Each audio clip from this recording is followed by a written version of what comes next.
Bienvenue pour ce 5e cours d'histoire économique. C'est 5e ou 4e? Je ne sais plus. On va dire 5e. 4e cours. Le temps pour moi. Ça doit être le 4e, vous avez raison.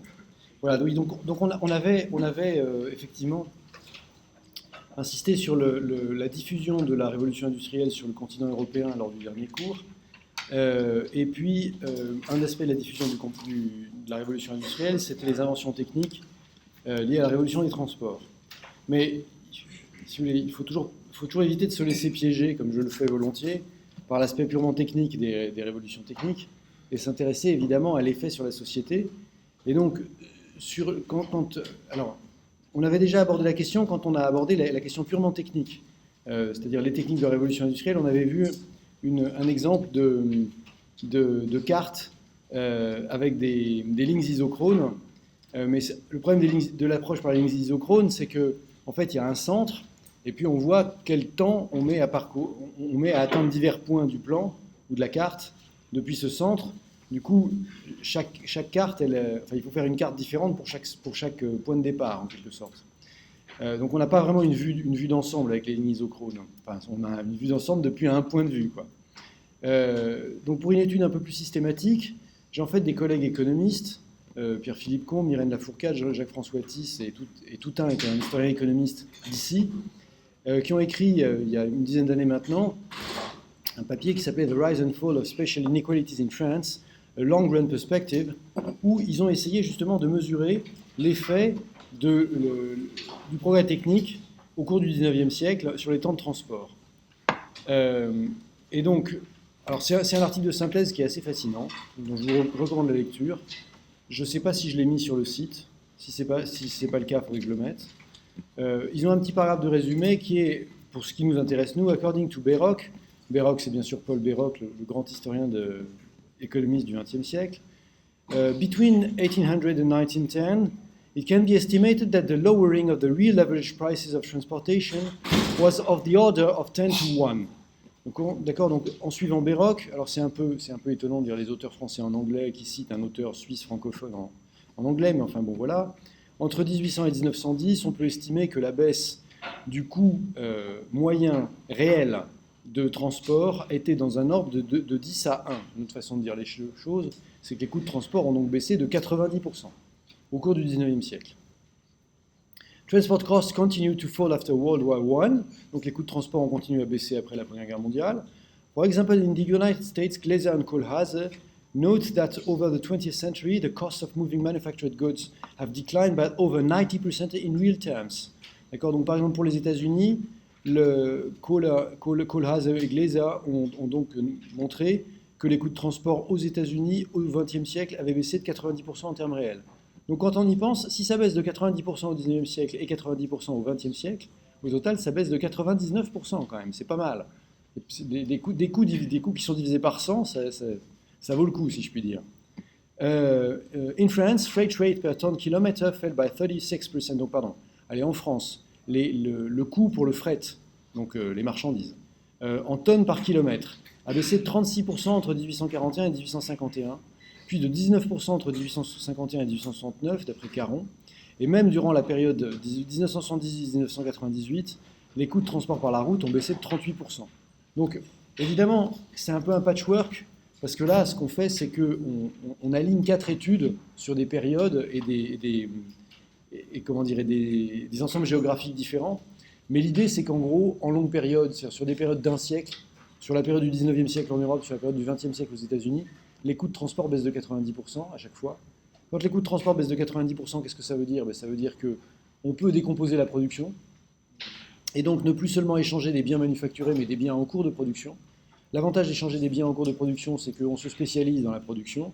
Quand on se spécialise, on devient plus efficace. Et donc c'est aussi tous les coûts de production qui baissent.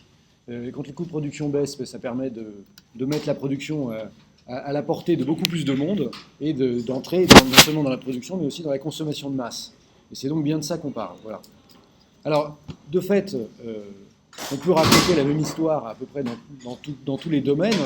Le dernier, quand même, il faut que je vous le dise parce que ça pourrait vous intéresser directement. Il y a à la Sorbonne ce qu'on appelle l'amphithéâtre de gestion. Alors maintenant, on l'appelle l'amphi-Houry. mais quand j'avais votre âge, on l'appelait l'amphithéâtre de gestion. Alors c'est amusant parce que vous entrez dans cet amphithéâtre de gestion, et alors le plafond est un peu comme le plafond de l'Arc de Triomphe, vous savez, porte les noms des généraux napoléoniens. Là, le plafond de l'amphithéâtre de gestion porte des noms comme Cuvier, von Baer, Liebermann et d'autres. Alors vous pouvez vous demander, mais qu'est-ce que ces gars-là viennent foutre dans l'amphi de gestion? Parce qu'en gros, c'est les chimistes. En particulier, vous pouvez compter les prix Nobel au sommet sur le plafond de l'amphi de gestion. Question, pourquoi y a-t-il donc des noms de chimistes dans l'amphithéâtre de gestion de la Sorbonne? Est-ce que les gestionnaires ont un tropisme pour la chimie? Non. Mais encore. Voilà, effectivement. L'université de Paris était jusqu'en 1968 l'université de Paris.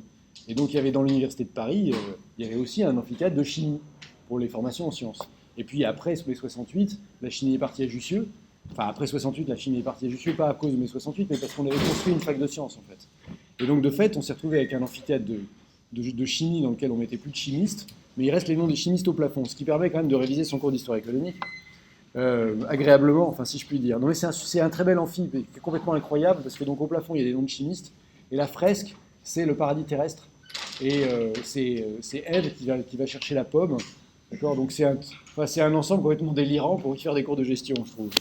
On se dit, c'est pas plus délirant que de faire un cours d'histoire économique dans un amphi en briques, mais les choses dans ce qu'elles sont, voilà. Alors, qui est-ce qui compte? Les noms importants, par exemple, enfin, bon, en gros, la révolution chimique on va dire, du troisième quart, du quatrième quart, pardon, du troisième tiers du 19e siècle, c'est quand même essentiellement le fait des Allemands qui ont ensuite raflé les prix Nobel de chimie. Et qu'est-ce que c'est cette révolution chimique? C'est en gros, on réussit à synthétiser tous les composés de chimie organique qu'on extrayait jusqu'alors des plantes naturelles. Par exemple, les colorants. Bon, les colorants, vous voyez, par exemple, le colorant bleu ciel qui correspondait en gros au bleu enfin pas bleu un peu plus soutenu que le bleu ciel, on va dire un bleu comme ça, bleu roi ou bleu de France. Il était obtenu avec de l'indigo. L'indigo, vous le savez, c'est une plante. Et donc, pour pouvoir faire du colorant bleu ciel, il fallait cultiver la plante en grande quantité et puis extraire de la plante le colorant bleu. Donc, ça faisait que le colorant était très coûteux. C'est d'ailleurs pour ça qu'on réservait le bleu aux aristos. C'est d'ailleurs pour ça que le bleu, c'est la couleur noble.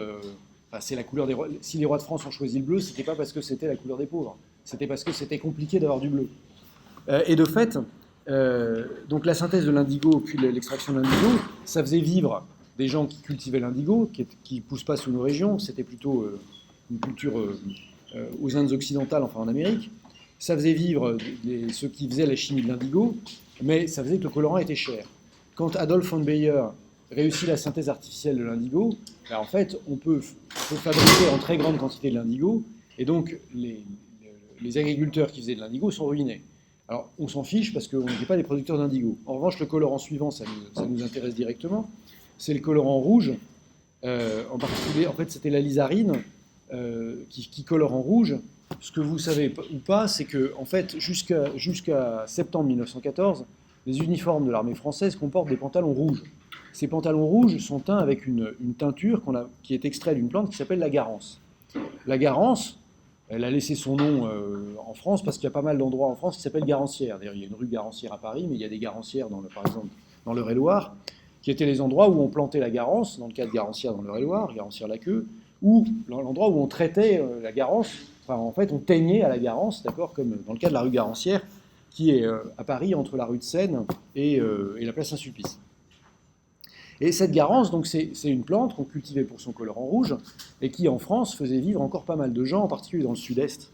La raison pour laquelle on continuait à teindre les pantalons de l'armée en garance, c'était que, justement, quand ces salauds de Bosch ont inventé la lysarine, enfin, ont réussi la synthèse de la lysarine chez BASF, qui veut dire Badische Aniline und Soda Fabrik, donc d'accord, la fabrique d'aniline, encore un autre colorant, et de soude de Bade, de l'état de Bade, d'accord, enfin la principauté de Bade, les planteurs de garance se sont trouvés sans débouché pour leurs plantes, puisque ça coûtait beaucoup moins cher d'acheter de la lysarine synthétique que d'acheter de la garance.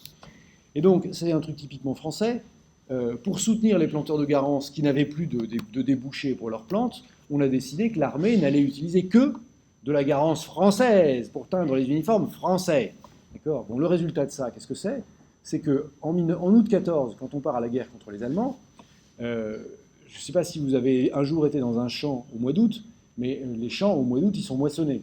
Et donc, vous mettez des soldats avec des pantalons rouges dans un champ moissonné au mois d'août, ça se voit comme des coquelicots au milieu du même champ. D'accord ? Et donc, pour les mitrailleuses allemandes, c'est une cible de choix qui vous transforme les pantalons rouges en tas de chair sanguinolente. Et donc, on s'est rendu compte à la fin de la guerre de mouvement, puisque vous savez que c'est au début de l'automne 14 qu'on creuse des tranchées et puis que la guerre s'enterre et qu'on passe de la phase de la guerre de mouvement à la guerre de tranchées. On se rend compte, donc, au moment où on cesse la guerre de mouvement, quand même, les pantalons rouges, c'est pas une très bonne idée, parce que ça rend les soldats français extrêmement voyants, et on se dit que ça pourrait être une idée d'avoir des uniformes qui soient de nature plutôt à dissimuler les soldats qu'à les montrer. Alors, montrer les soldats, c'était classique des guerres d'Ancien Régime, d'accord ? Dans les guerres d'Ancien Régime, les uniformes sont colorés, parce qu'on veut se montrer, et chaque général, chaque noble veut avoir ses couleurs propres sur les uniformes de ses soldats. Mais la guerre moderne, qui commence pour les Allemands un peu avant et qui commence pour les Français l'automne 14, ça consiste plutôt à rendre les soldats invisibles pour pas qu'on leur tire dessus. Alors là, c'est un coup de bol parce qu'il se trouve que les producteurs de garance étant eux-mêmes à la guerre, enfin du moins ceux qui ne s'étaient pas fait tuer avec les pantalons qui avaient été teints avec leur teinture, de toute façon, ils risquaient plus de faire la grève ou de se révolter ou de je sais pas quoi. Donc on a dit, bon ben la garance, on arrête.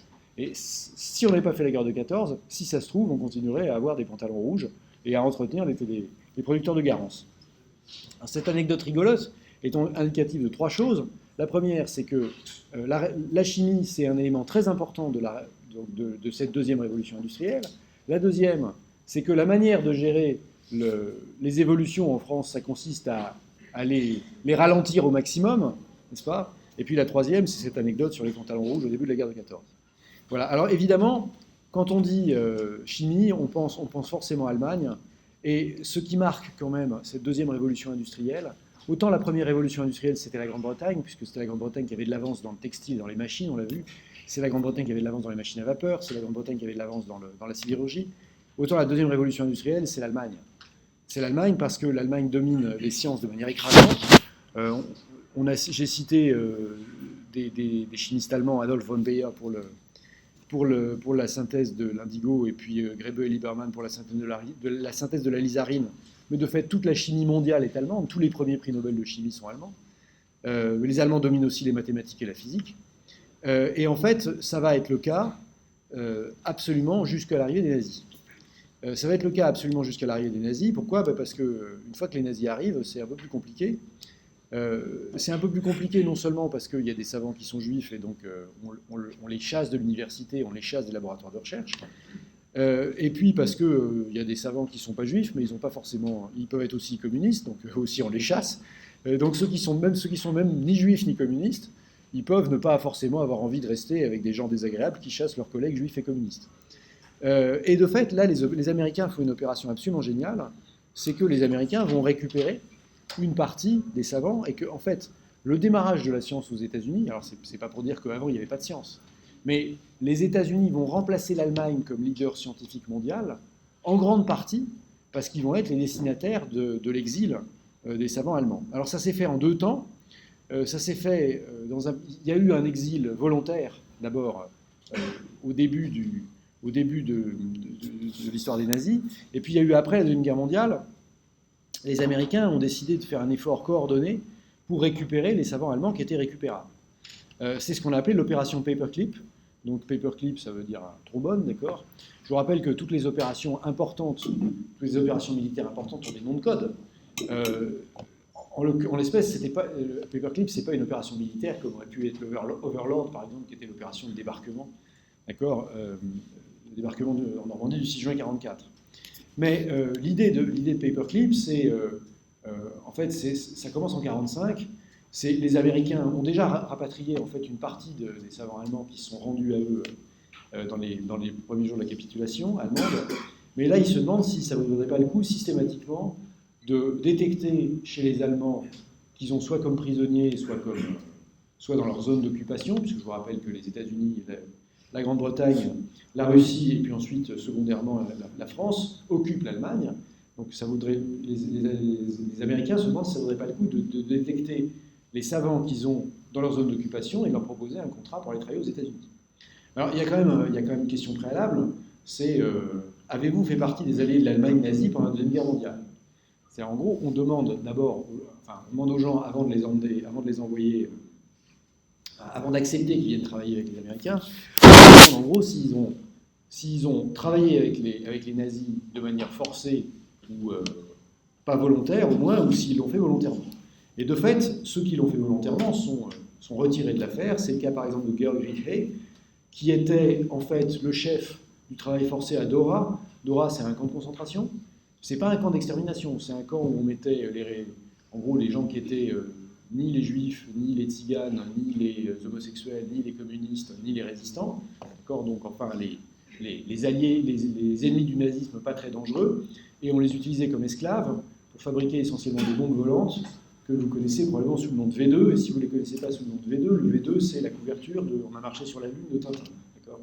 Ça ne servait pas à envoyer des nazis sur la Lune, enfin, pas encore, ça servait à bombarder Londres, enfin essentiellement.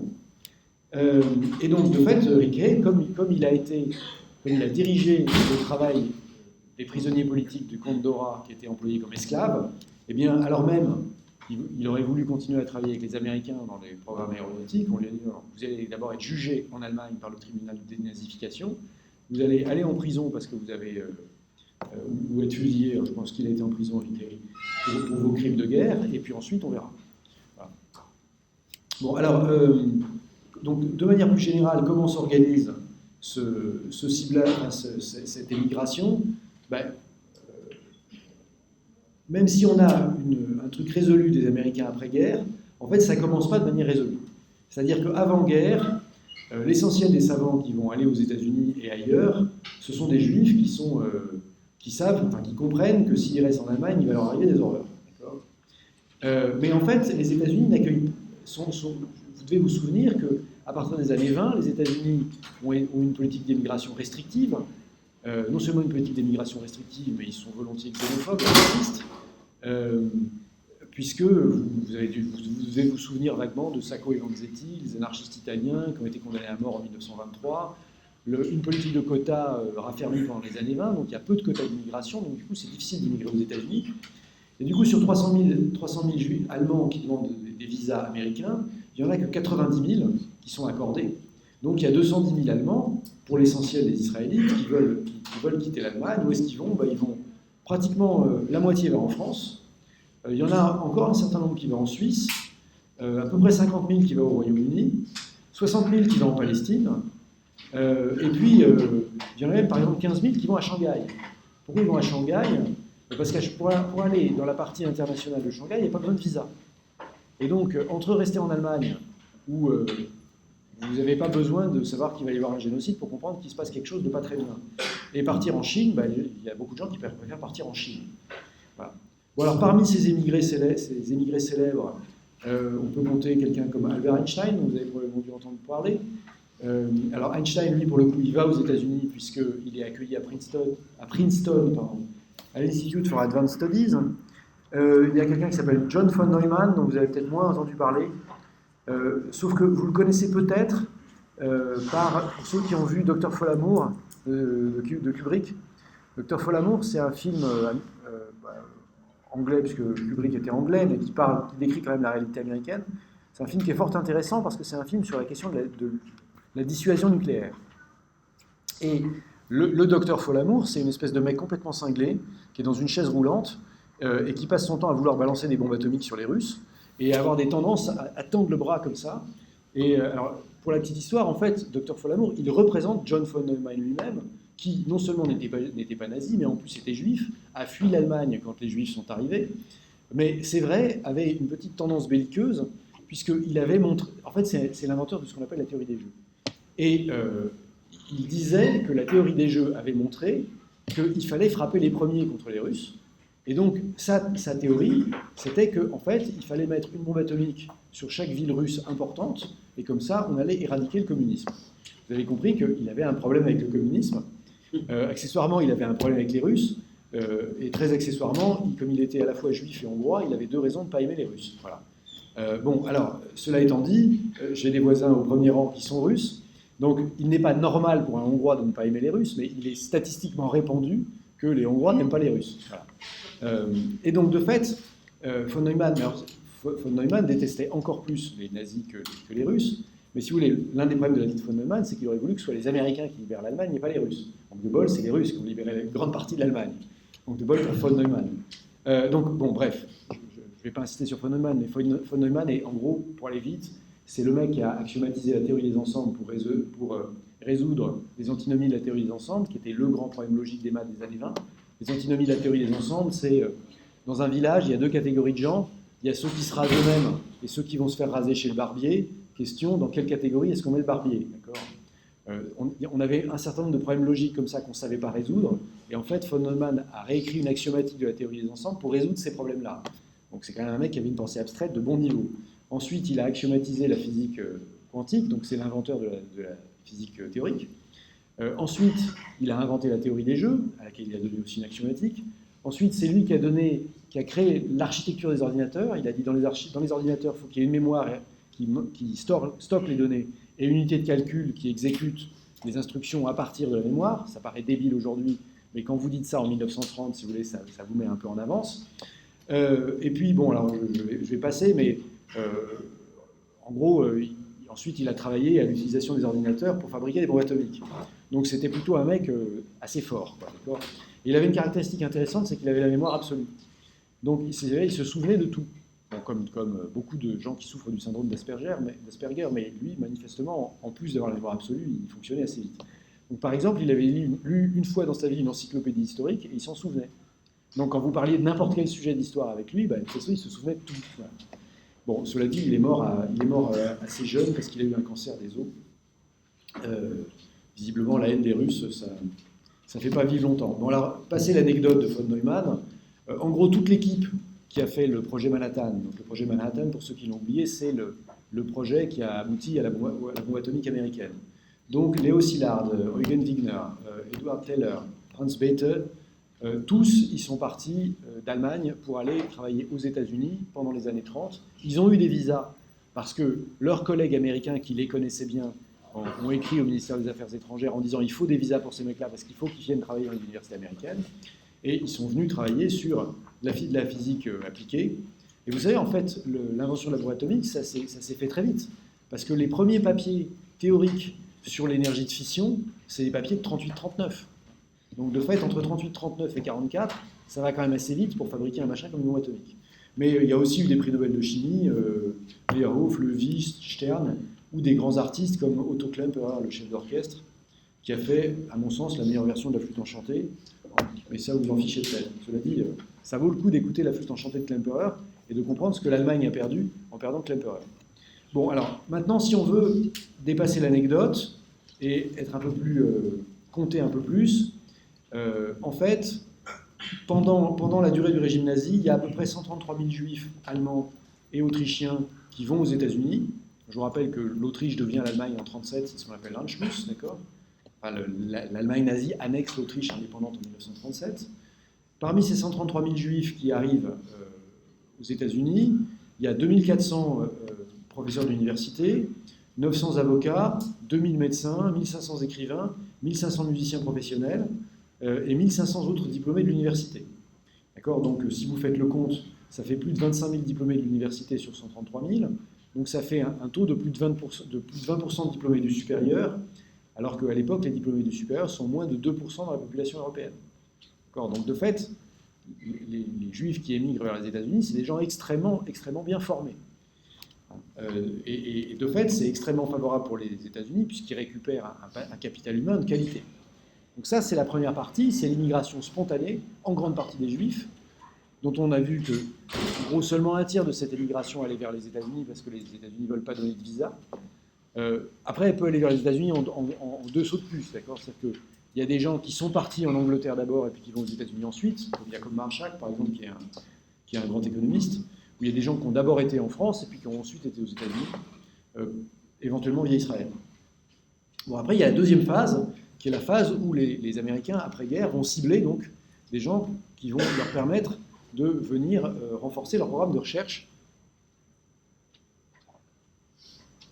Excusez-moi, et alors, ce que les Américains ciblent après-guerre, c'est pas tant des savants que des ingénieurs pour faire de la recherche appliquée. Et c'est en particulier donc, des ingénieurs et techniciens spécialisés dans l'aérospatial. Donc l'aérospatial, c'est quoi? C'est les systèmes de guidage pour les missiles, donc le guidage inertiel pour les missiles, soit pour les missiles guidés, soit pour les missiles de croisière. Les systèmes de commande, donc les cerveaux, les trucs comme ça, les systèmes de radar, et puis toute l'électronique de défense, et bien sûr aussi la production de réacteurs. D'accord. Alors qu'est-ce qu'il y a là-dedans qui est connu? Wernher von Braun, par exemple, le type qui a fait le programme Apollo. Donc le programme Apollo, c'est la fusée qui a envoyé des gens sur la Lune. Ce programme était dirigé par un Allemand, qui était le gars qui avait fabriqué le fameux V2 dont je vous ai parlé tout à l'heure. Donc le V2, c'est à la fois un missile qui servait à bombarder l'Angleterre, et l'aspect de ce missile fascinait Hergé, le dessinateur de Tintin, si bien que Hergé a utilisé le V2 pour l'apparence de la fusée lunaire. Puisque Hergé a dû écrire On a marché sur la Lune vers 66, donc juste avant que Apollo se pose effectivement sur la Lune, c'était en 69. Et pour représenter une fusée lunaire, il a utilisé le V2. D'ailleurs, pour Hergé, la fusée se posait tout entière sur la Lune, alors que je vous rappelle que dans le cas de la mission Apollo, on avait une très grosse fusée qui s'appelait Saturne V, qui pesait plus d'1 million de kilos, donc plus de 1000 tonnes, qui mettait en orbite un tout petit machin qui s'appelait le Lunar Excursion Module. Et c'était ce petit machin qui atterrissait sur la Lune et qui redécollait ensuite. Mais c'est beaucoup plus facile de s'arracher à l'attraction lunaire, qui est 70 fois moins forte que l'attraction terrestre. Donc il n'y a pas besoin d'une grosse fusée pour quitter la Lune. En revanche, il y a besoin d'une grosse fusée pour quitter la Terre, parce que l'attraction terrestre, c'est un gros truc. D'ailleurs, vous savez, quand on va aller sur Mars, ce qui ne devrait pas tarder, grâce au président Trump, en fait, on ne lancera pas l'expédition martienne depuis la Terre, parce qu'il faudrait une fusée énorme pour emporter depuis la Terre un truc qui va faire un voyage de 3 ans. On va construire une station spatiale de laquelle on partira sur Mars. Voilà, donc prenez bientôt votre billet, le départ est pendant pas longtemps. Bon, alors, Wernher von Braun, c'est le plus connu, et c'est quand même extraordinaire de se dire que les Américains n'auraient pas fait le programme Apollo s'ils n'avaient pas eu un type dont, pour le coup, comme ancien nazi, il était pas mal, puisque, certes, c'est pas lui qui dirigeait le travail des esclaves à Dora, mais c'était lui qui avait dit que ce serait une bonne idée de construire les V2 à Dora. Donc il savait très bien ce qui se faisait à Dora, il savait très bien qu'on utilisait le travail des prisonniers des camps de concentration pour construire ces trucs qu'il, par ailleurs, il lançait sur Londres. Donc c'est quand même pas exactement quelqu'un qui était tout blanc. Mais, de fait, c'était un gars qui, depuis les années 30, voulait faire des voyages dans la Lune, avait écrit sur les voyages dans la Lune, et avait visiblement un talent d'organisation, y compris quand ce n'était pas des esclaves. Voilà. Après, donc il y a d'autres gens qui sont un peu moins des stars, sauf si vous aimez les avions. Bien sûr, Kurt Tank, en fait, donc le concepteur des avions Focke-Wulf, n'ira pas aux États-Unis parce que il est parti d'abord en Argentine puis en Inde, comme beaucoup d'anciens nazis. En revanche, Alexander Lippisch, Lippisch, c'est le gars qui fait des avions sans... C'est lui qui fait les ailes Delta, en fait, donc des avions sans empennage. Et donc, à ce titre, il avait fait le Messerschmitt 163, qui était le premier intercepteur à moteur fusée, ou Woldemar Voigt, qui est le premier type à avoir fait des ailes en flèche. Donc, c'est des avions qui permettent d'atteindre des vitesses élevées.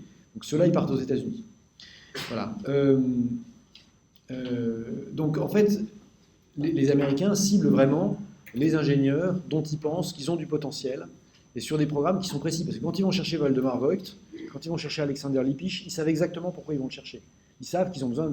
Ils veulent des gars qui ont fait des recherches sur l'aérodynamique des ailes, parce que eux, ils ont déjà développé des avions à réaction, les Américains, en 1945, enfin, ils ont des avions en état de vol, mais qui sont pas performants. Et donc, ils savent que les Allemands ont des années d'avance, et ils vont les chercher. Et comment est-ce qu'ils les convainquent? Pas par la force, simplement, ils leur proposent des budgets de recherche et un bon salaire. Vous êtes dans l'Allemagne qui vient de connaître 6 ans de guerre, la plupart des laboratoires sont des tas de ruines. De fait, vous n'allez pas pouvoir continuer votre métier parce qu'il est clair que l'Allemagne ne va pas développer un programme d'armement de chasseurs à réaction avec des ailes Delta ou de chasseurs à moteur fusée avec des ailes Delta en 1945. Donc en gros, vos perspectives professionnelles, c'est pas grand-chose.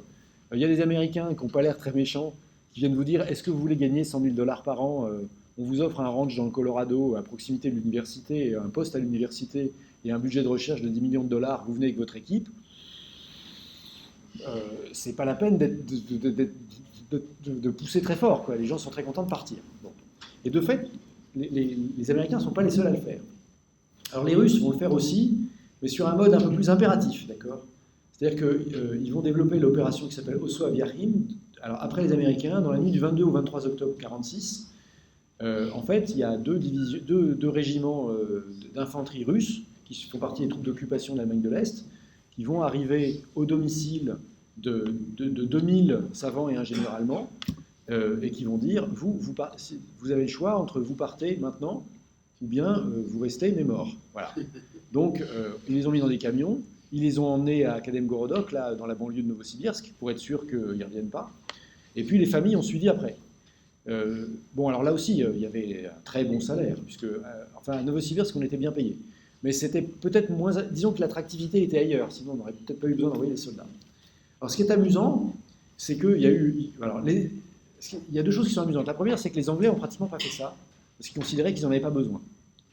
Alors, il faut dire que les Anglais, à l'époque, étaient très avancés en matière de technologie de réacteurs, par exemple.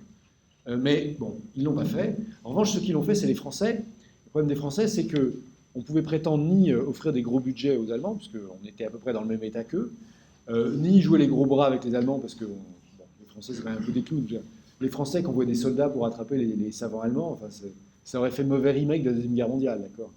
Donc ce qu'on a fait, c'est qu'en fait, on a utilisé nos qualités naturelles, on a proposé aux Allemands de venir s'installer dans le sud-ouest, on leur a dit, plutôt que de venir en vacances, vous venez toute l'année, quoi.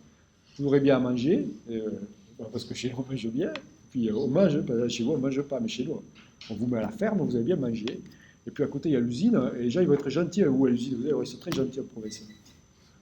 Et comme ça, on a réussi. Alors, je ne blague pas, puisque de fait, on a installé les gens dans le sud-ouest. C'est-à-dire que, dans un premier temps, on a récupéré l'usine d'Ornier de Lindau Rickenbach, où on a créé l'atelier de technique aéronautique de Rickenbach. Ça a l'air d'être totalement anecdotique, sauf que ce sigle ATAR, c'est le nom des réacteurs français d'après-guerre. Alors, quand vous connaissez un peu l'histoire des réacteurs, c'est une extrapolation des réacteurs allemands qui servaient dans les chasseurs allemands à réaction, et c'est ce qui va donner les réacteurs des Mirage. D'accord. Et donc c'est amusant parce que de fait, on a récupéré les savants allemands et on leur a dit, ça vous dirait pas, vous avez fait des réacteurs pour vos avions de combat, venez faire des réacteurs pour nos avions de combat. Donc au début, on les a gardés dans leur usine et puis après, on les a rapatriés à Decize. D'accord. Et puis de fait, là à Decize, à côté de l'usine, on leur a construit des belles maisons et puis ils se sentaient bien, les mecs sont restés. Et les Allemands sont restés jusqu'à leur retraite, sans qu'on les force. Et puis le deuxième centre qui est important dans ce genre-là, c'était Ruel. Ruel, en fait, c'est là où il y a une fonderie de canons qui a été créée par Colbert. Et en fait, cette fonderie de canons, on l'a utilisée comme centre de développement des missiles. Et là, ce qu'on a rapporté, c'est les gars qui travaillaient à créer des missiles à tête chercheuse, enfin, qui étaient en fait plutôt d'ailleurs des missiles guidés depuis la base qui tiraient. Et ces missiles, qui s'appelaient en allemand Schmetterling, donc le papillon, c'est devenu le missile Maruka, donc Paris-Ruel contre avion, qui étaient en fait les premiers missiles anti-aériens français. C'est des missiles qui étaient des très gros missiles, puisque ce qui a en fait été industrialisé, qui s'appelait Mazurka, qui n'a rien à voir avec la danse polonaise, ça veut dire marine, Ruel, supersonique contre avion. Donc, non, pardon, marine, supersonique, Ruel contre avion. Ces Mazurka, en fait, c'est des trucs énormes, c'est des missiles qui font plus de 3 mètres de long, qui volent à Mach 4, qui ont une portée de 70 km. Enfin, c'est des trucs monstrueux quand on les voit. En fait, ils ont été dans l'actualité il n'y a pas très longtemps, parce que je ne sais pas si vous vous souvenez, mais Macron a ouvert les archives de la marine à propos du crash d'une caravelle qui a eu lieu en septembre 1969. Les archives ont été ouvertes là, juste au mois de septembre. Et en fait, cette caravelle qui s'est crashée avec 50 personnes à bord, la raison pour laquelle elle s'est crashée, c'est qu'elle a pris un Mazurka d'exercice. Justement, donc les Mazurka, le programme Mazurka a mis 20 ans à être développé avec les Allemands qui sont venus travailler près d'Angoulême. On a d'abord fait des Schmetterling français, qu'on n'appelait pas des papillons, mais peu importe. Ensuite, on a fait les Maruka, ensuite on a fait les Mazurka. Une fois que les Mazurka ont été prêts à l'essai, on les a filés aux marins. Et quand les marins se sont entraînés, il se trouve qu'une fois, au lieu de rabattre un drone, c'est-à-dire, vous savez, en fait, les cibles dont on se sert quand on tire des missiles, c'est que vous prenez un avion de combat, vous remplacez le pilote par un dispositif qui fait que le truc est téléguidé, et puis manque de bol, il y avait une caravelle qui passait par là, le radar a contrôlé le drone de la caravelle, il a pris la caravelle. Alors, il avait une tête d'exercice, donc il n'a pas blasté la caravelle. Enfin, un machin de 3 mètres qui vient se loger dans un avion de transport, c'est un peu plus difficile de piloter, et du coup la caravelle s'est plantée avec les 50 personnes à bord. Et naturellement, dans un pays où on a, comme en France, la transparence chevillée au cœur, eh bien, il a fallu 5 ans pour constater qu'il y avait peut-être un petit accident de tir. Tout ça, c'est naturellement la faute des Allemands, parce que sans eux, on n'aurait jamais fait ça. Bon, mais tout ça, c'est pour dire qu'en fait, alors, il y a des aspects encore plus anecdotiques. Je ne sais pas si un jour dans votre vie vous avez démonté vous avez soulevé le capot d'une 2 chevaux, mais comme de beaucoup de voitures Citroën jusqu'à la LNA. Mais en fait, le moteur de la Citroën 2 chevaux, c'est le moteur de la BMW K75. C'est un moteur bicylindre à plat avec la boîte de vitesse dans l'axe, du vilebrequin. Et donc, c'est exactement le moteur des motos allemandes de l'avant-guerre. Pourquoi? Parce que dans les trucs qu'on a pris après la guerre pour se rembourser en quelque sorte de l'occupation allemande, on a pris le brevet des moteurs BMW. Et comme en France on innove beaucoup, ça a servi à fabriquer des voitures jusque dans les années 80. Bon, donc, de fait, l'Allemagne, qui était le leader de la science et de la technique dans la deuxième révolution industrielle, d'abord a perdu du terrain avec les nazis parce qu'une grande partie des savants de pointe sont partis, et puis en plus a perdu du terrain après parce que là, les vainqueurs ont à la fois ciblé les ingénieurs qui voulaient ramener dans leur pays pour leur aider à développer leur programme d'armement et ciblé les brevets qu'ils voulaient récupérer, si bien que les Allemands ont perdu à la fois leur potentiel de recherche et leur brevet, carrément. Voilà. Bon, alors, cela dit, il ne suffit pas de gagner, d'accord, puisque, par exemple, il ne suffit pas de gagner et de récupérer les ingénieurs allemands. Ce n'est pas entièrement une anecdote, c'est-à-dire que, par exemple, l'un des gars que les Russes ont récupéré, qui s'appelait Brunolf Bade, c'est pas Brunolf, pardon, c'est Brunolf Bade. En fait, au bout de 10 ans, les Russes se disent que ce mec, ça ne sert à rien. Et donc, il retourne en Allemagne de l'Est, où il va développer un avion de transport qui va s'appeler le Bade Dresden 152, enfin Dresde 152, si vous voulez. Ce truc, c'est un avion de transport qui, en fait, il y en a eu 3 exemplaires construits, mais il n'a jamais été utilisé. Pourquoi? Parce que, techniquement, c'est exactement le dernier bombardier Junkers que les nazis auraient dû mettre en service en 1945. Sauf qu'au lieu de mettre des bombes, on mettait des passagers dedans. Il n'y avait aucun progrès technique. Bade n'était pas un mec très fort. Et donc, il n'a pas vraiment fait... Si, le seul truc qu'il a fait avancer, c'est que les réacteurs étaient plus fiables. Mais concrètement, sur le fond, pour 1954, ce n'est pas un avion très avancé. Voilà. Je tiens à préciser qu'en fait, même avec l'aide des Russes, même avec l'aide des Allemands, les Russes ont eu un peu de mal au démarrage. Ils ont eu un peu de mal à fabriquer des réacteurs fiables. Mais comme vous le savez, les travaillistes ont gagné les élections en 1945 en Angleterre. Ils sont arrivés au pouvoir. Donc, et ils veulent faire un geste en direction des Russes, qui sont un peu mis au banc. Enfin, les Américains et les Français ne sont pas très pro-russes. Donc les Anglais, qui ont envie d'avoir une attitude un peu différente, décident en guise de bonne volonté d'offrir aux Russes le réacteur qu'ils viennent de développer, qui s'appelle le Rolls-Royce Néné. Et Staline aurait commenté, mais qui sont ces dingues qui donnent ce qu'ils ont de plus précieux. Et de fait, c'est ce réacteur qui permet aux Russes de développer une filière de production de réacteurs, qui équipe en particulier le chasseur russe qui est emblématique de l'époque et de la guerre de Corée, qui est le MiG-15. Comme quoi, il ne suffit pas de gagner la guerre, parce que vous pouvez récupérer des gars qui sont des mauvais, et vous pouvez aussi ne pas avoir fait la guerre et avoir des opposants qui vous donnent leurs meilleurs secrets. Bon alors, ce qui est intéressant, c'est de comprendre qu'en fait, les Américains, ils n'ont pas piqué aux Allemands que leurs savants. D'abord, comme on l'a vu, les savants sont venus en grande partie de manière volontaire. Ils ont aussi piqué aux Français la vie culturelle, puisque, en gros, la capitale culturelle du monde, en 1930, enfin, dans l'entre-deux-guerres, c'est Paris. C'est Montparnasse, où tous les intellectuels se retrouvent pour faire de la musique, de la sculpture, de la poésie, etc. Enfin, Picasso est à Montparnasse, Man Ray est à Montparnasse, Gershwin est à Montparnasse. C'est à Montparnasse que ça se passe. Si vous voulez être précis, les lieux de Montparnasse où ça se passe, c'est la coupole, le dôme, le select, la rotonde. Enfin, vous voyez les fameux bistrots de Montparnasse. Et puis, avec l'occupation allemande, toute cette vie culturelle s'étiole un petit peu, d'accord. Enfin, c'est moins qu'on peut dire, c'est-à-dire qu'en gros, si vous ne faites pas de l'art nazi, on vous envoie en camp. Donc du coup, vous n'êtes plus à Montparnasse. Et si vous voulez continuer à publier des livres comme Jean-Paul Sartre, il faut vous mettre d'accord avec la propagande Staffel. Donc en gros, il ne faut pas être trop ennuyeux avec les nazis. Quand la paix revient, les artistes se sont dispersés, mais où est-ce qu'ils vont se retrouver? C'est certainement pas à Paris, c'est en grande partie à New York. Il y a un très bon bouquin de Serge Guilbeault qui s'appelle comment New York vola l'idée d'art moderne. Et comment New York vola l'idée d'art moderne, c'est évidemment pas un vol, mais c'est qu'en gros, cette atmosphère de création intellectuelle et artistique, c'est aux États-Unis qu'elle va se reconstituer et pas à Paris. Pourquoi? Parce qu'aux États-Unis, les artistes vont trouver des clients, des mécènes, des gens qui vont s'intéresser à eux, qui vont être profs d'université, qui vont les faire venir dans des cours d'esthétique ou leur offrir des cours avec leurs étudiants. Bref, exactement de la même manière qu'il y a un milieu favorable à la science qui est que les savants sont bien traités et bien payés aux États-Unis, il y a un milieu favorable à l'art qui est que les artistes sont bien traités, bien payés, etc. Et donc, en gros, les Allemands avaient la science, les Français avaient l'art. En 1939, et en 1945, ils n'ont plus rien et tout est parti aux États-Unis. Alors, ce n'est pas la révolution industrielle, c'est une autre révolution. Mais c'est important aussi pour comprendre comment le leadership américain s'est construit. Le leadership américain s'est construit en offrant des conditions agréables à l'exercice de profession. Voilà. Bon, dernier mot quand même sur ce sujet, pour signaler que tous les savants allemands ne sont pas partis. Tous les savants allemands qui n'étaient pas nazis ne sont pas partis. En particulier, il y a eu des savants allemands qui étaient des opposants au nazisme, qui sont restés comme opposants au nazisme parce qu'ils pensaient que c'était important de rester pour s'opposer au nazisme. Ils ont eu tout un tas d'ennuis, mais il n'empêche que Otto Hahn et Max von Laue méritent qu'on connaisse leur nom, justement parce qu'ils ont eu le courage de rester pour ouvrir leur gueule. Bon, alors ça, c'était pour le rôle du capital humain dans la révolution industrielle. C'est-à-dire qu'on voit que par rapport à la première révolution industrielle, qui était une révolution industrielle de bricoleurs, bon, bien sûr, John Watt était un bricoleur génial, bien sûr,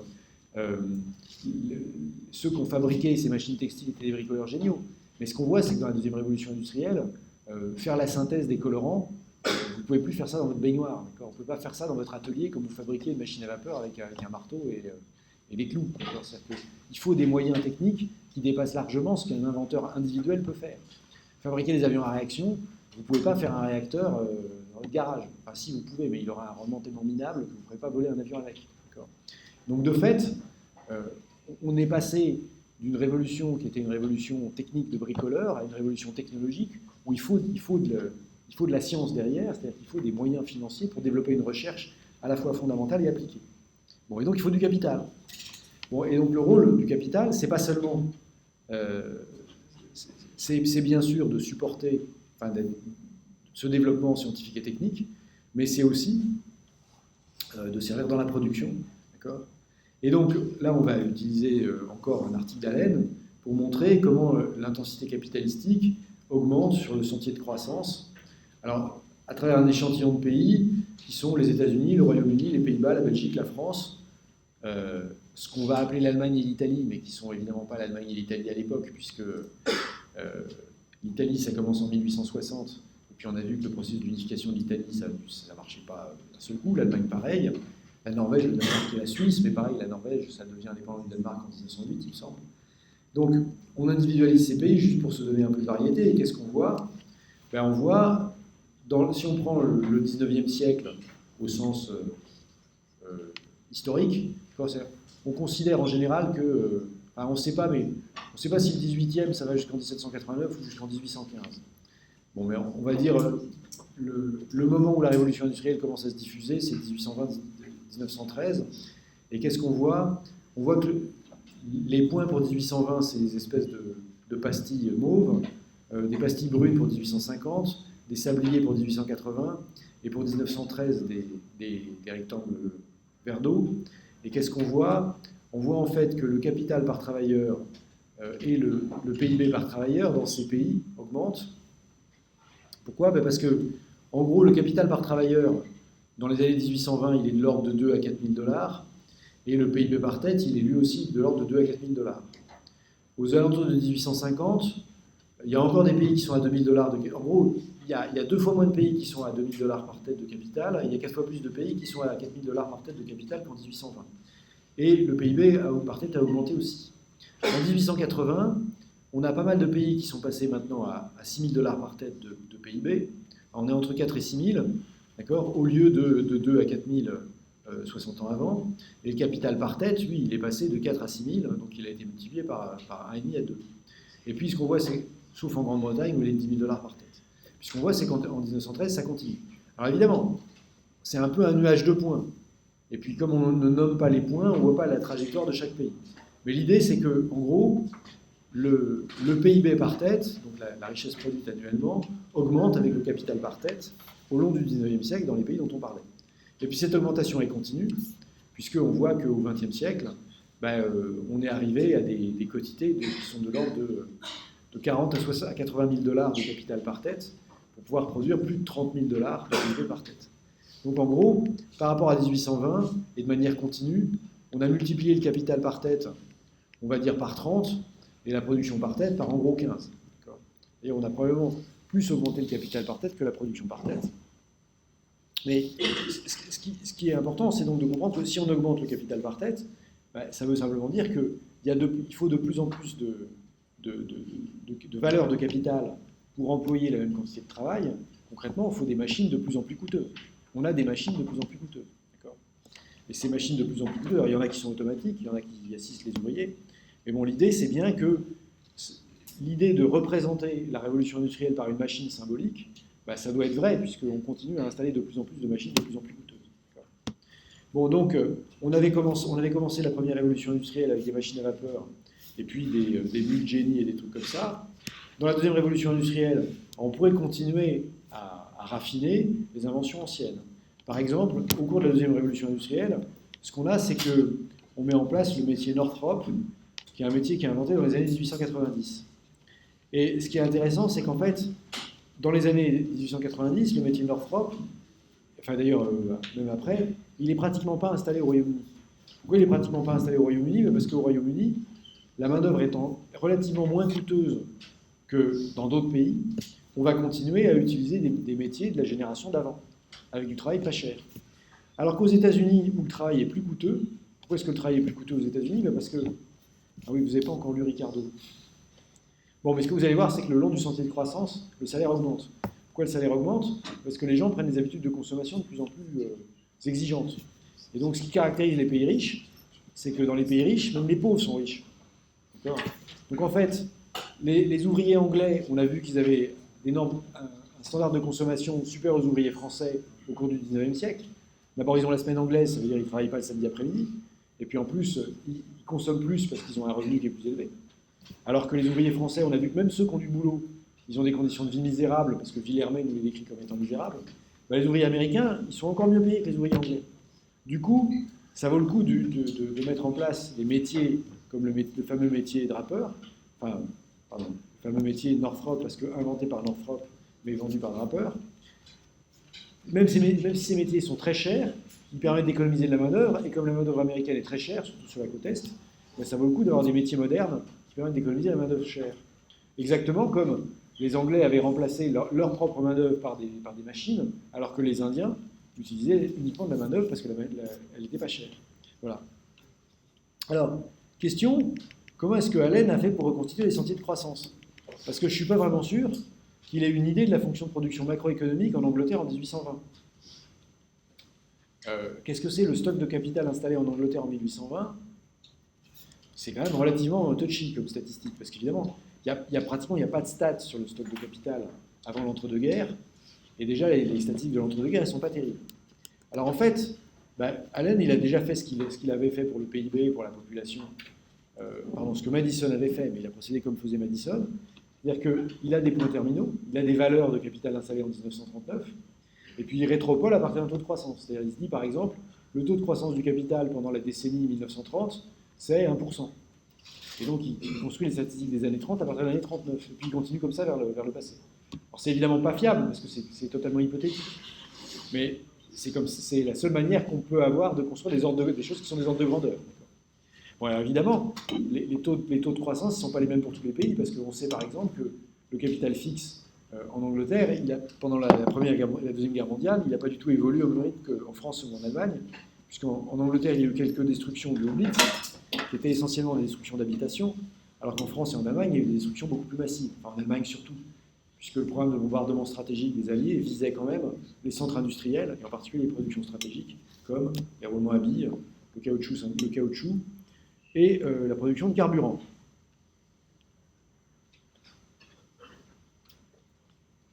Bon, et alors l'autre chose qui est, concrètement, en gros, qu'est-ce qu'on fait avec ces histoires de capital? Ce qu'on fait avec ces histoires de capital, c'est que, vous savez, on a l'idée qu'on a une fonction de production macroéconomique, d'accord? on a une fonction de production macroéconomique qui est donc qu'on écrit la production comme étant le produit d'un certain stock de capital puissance alpha par par une certaine quantité de travail, mesurée non pas en personnes mais en heures travaillées, puissance 1 moins alpha. Et puis, alors évidemment, ça, à l'échelle microéconomique, ça n'a aucun sens, d'accord? Parce que à l'échelle microéconomique, votre fonction de production, elle est souvent un facteur complémentaire. C'est-à-dire qu'en gros, si vous voulez déménager un piano, il faut 2 déménageurs. Et vous ne pouvez pas, déménager vous pouvez pas substituer du capital au travail en vous disant non, mais c'est pas grave, j'ai qu'un seul déménageur, mais je vais prendre 2 camions, et il va déménager le piano avec les 2 camions. Ça ne marche pas. Le mec tout seul, il ne peut pas déménager le piano. Vous pouvez lui filer ce que vous voulez comme machine, il n'y arrivera pas. Donc typiquement, quand vous regardez la production à l'échelle microéconomique, vous voyez que il y a des méthodes productives, et ces méthodes productives, vous ne pouvez pas forcément changer l'organisation et le substituer du capital au travail dans le cadre de ces méthodes productives, comme l'illustre l'exemple du déménagement du piano. Alors qu'à l'échelle macro, ce qu'on voit, c'est que vous pouvez substituer des usines où il y a des métiers north propres à des usines où il y a des métiers à tisser d'une génération plus ancienne. Et donc, de fait, à l'échelle macro, on voit qu'on peut substituer du capital au travail. Même si les procédés de production sont fixes, vous pouvez remplacer des procédés de production par des procédés de production plus intensifs en capital. C'est ça qui explique qu'on ait une fonction de production qui est cette forme-là. Alors, quel est l'intérêt de la fonction de production? L'intérêt de la fonction de production, c'est en fait que quand vous la différenciez, c'est la dernière équation, vous écrivez y point sur y, on va appeler ça le taux de croissance du produit intérieur brut, d'accord, qui est égal à la moyenne pondérée du taux de croissance du capital et du taux de croissance de la quantité de travail, enfin, moyenne pondérée du stock de capital, du taux de croissance du stock de capital et du taux de croissance de la quantité travaillée, d'accord. Et cette moyenne, elle est pondérée comment? Elle est pondérée par des coefficients qui sont les exposants de la fonction de production. C'est pour ça que les exposants de la fonction de production, c'est important, parce que ça permet de comprendre comment la production va réagir à une augmentation du stock de capital, à une augmentation de la quantité de travail dans l'économie. Et alors, question, d'où est-ce que ça sort ces coefficients alpha moins alpha? Eh bien, ça sort en fait, c'est là que cette fonction de production comme Douglas, c'est génial.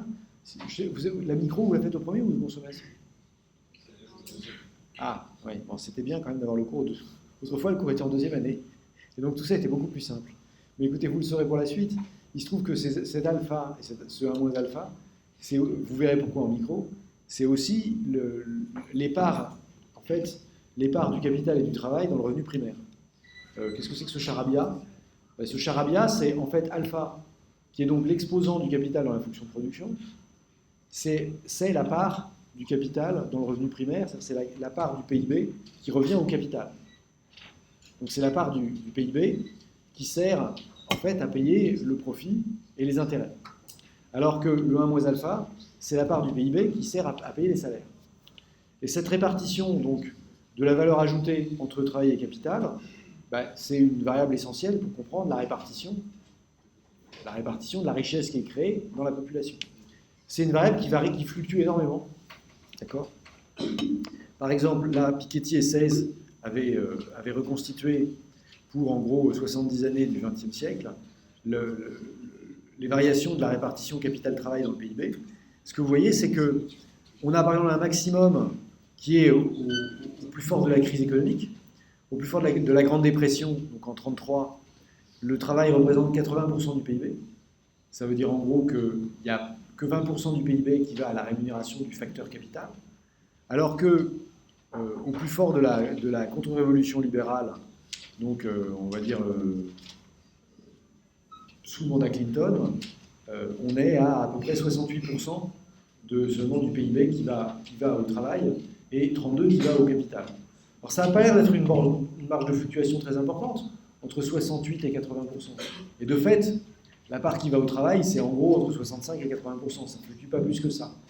Enfin, quand vous savez ce que c'est que le PIB, d'accord? Dans le cas de la France, quand vous imaginez ce que c'est que 15% de 1500 milliards, on parle quand même de 250 milliards, d'accord? De savoir si on donne 250 milliards aux travailleurs ou aux capitalistes. Bon, c'est pas absolument négligeable, 250 milliards par an. Enfin, si ça vous paraît pas grand-chose, donnez-les-moi, je saurais m'en occuper, d'accord? Dans le cas de la France, les variations ont l'air plus extrêmes, mais tout simplement parce qu'en fait, il y a les années de guerre et d'après-guerre. Et dans les années de guerre et d'après-guerre, De fait, on est en économie administrée, et de fait, le capital est extrêmement mal rémunéré. Alors, c'est pas soutenable. Mais ce qu'on voit aussi, par exemple, c'est que on voit bien quand même que le début de ce qu'on a appelé la crise, c'est-à-dire l'effet du choc pétrolier, c'est l'augmentation quand même assez forte de la part de la valeur ajoutée qui va au travail, puisqu'encore une fois, on passe de 67 à 73%. Donc quand vous faites passer 6 points de PIB d'une partie à l'autre, enfin du capital au travail, c'est quand même pas négligeable du tout. Hein. D'autant plus que ce qu'on voit, c'est que la reprise n'a été possible qu'en diminuant la part de la valeur ajoutée primaire qui était dévolue au travail. Et donc, en la faisant passer au capital, ceci afin de restaurer la rentabilité du capital productif, voilà, afin que les investissements reviennent et fassent redémarrer l'activité économique. Bon, donc de fait, ce que je vous ai raconté sur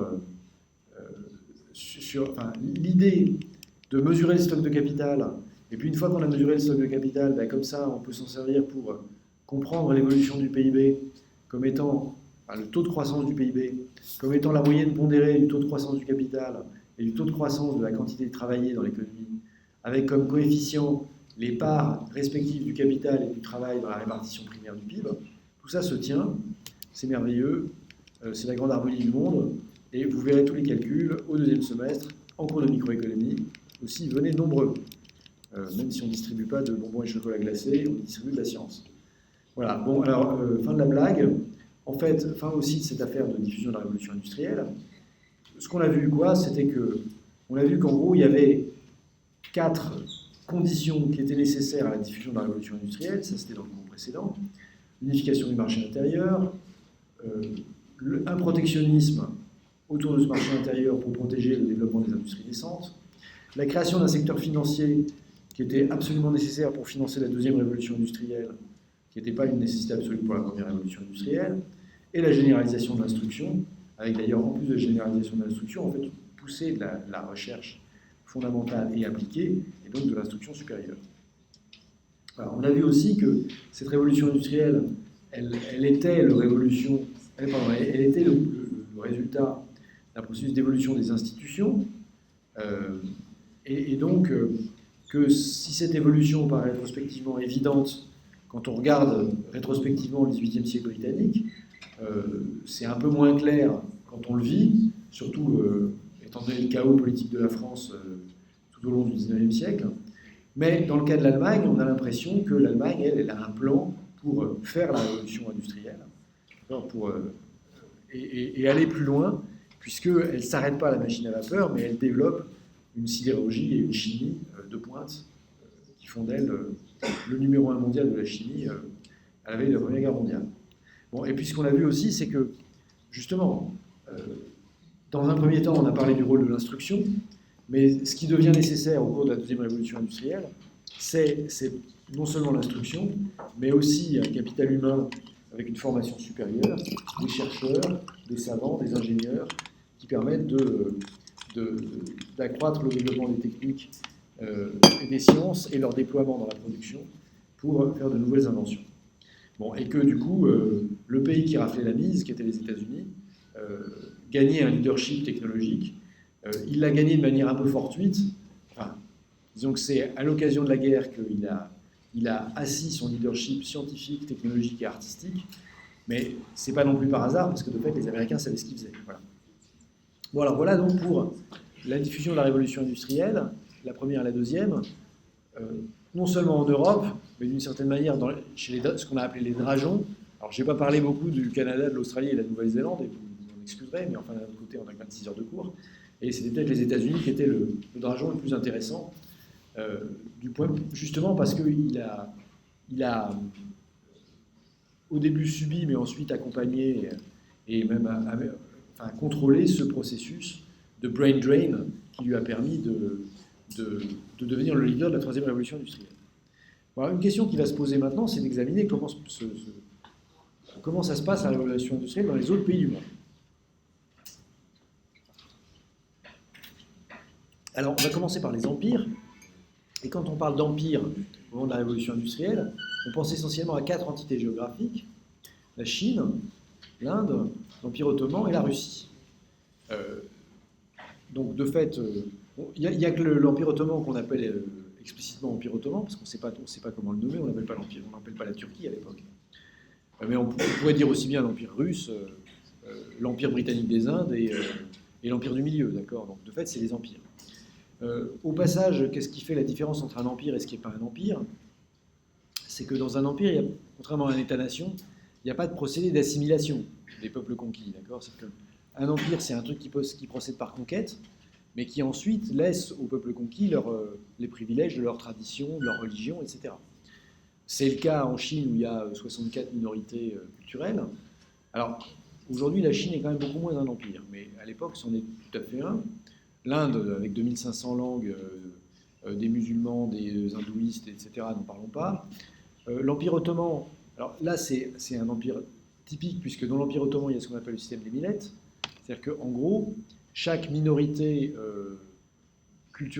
religio-culturelle a sa religion, son système juridique, et le système juridique de l'Empire, c'est-à-dire ce qu'on appelle la charia, ça ne sert que pour régler les conflits entre minorités, d'accord? Parce que, en gros, un chrétien tue un chrétien, c'est aux chrétiens, enfin, dans l'Empire ottoman, comme vous le savez, il y a les orthodoxes grecs, les orthodoxes russes, les orthodoxes coptes, enfin bon, il y a 25 variétés de chrétiens, d'accord? On va dire qu'un Arménien blesse un autre Arménien, il se débrouille entre Arméniens, d'accord?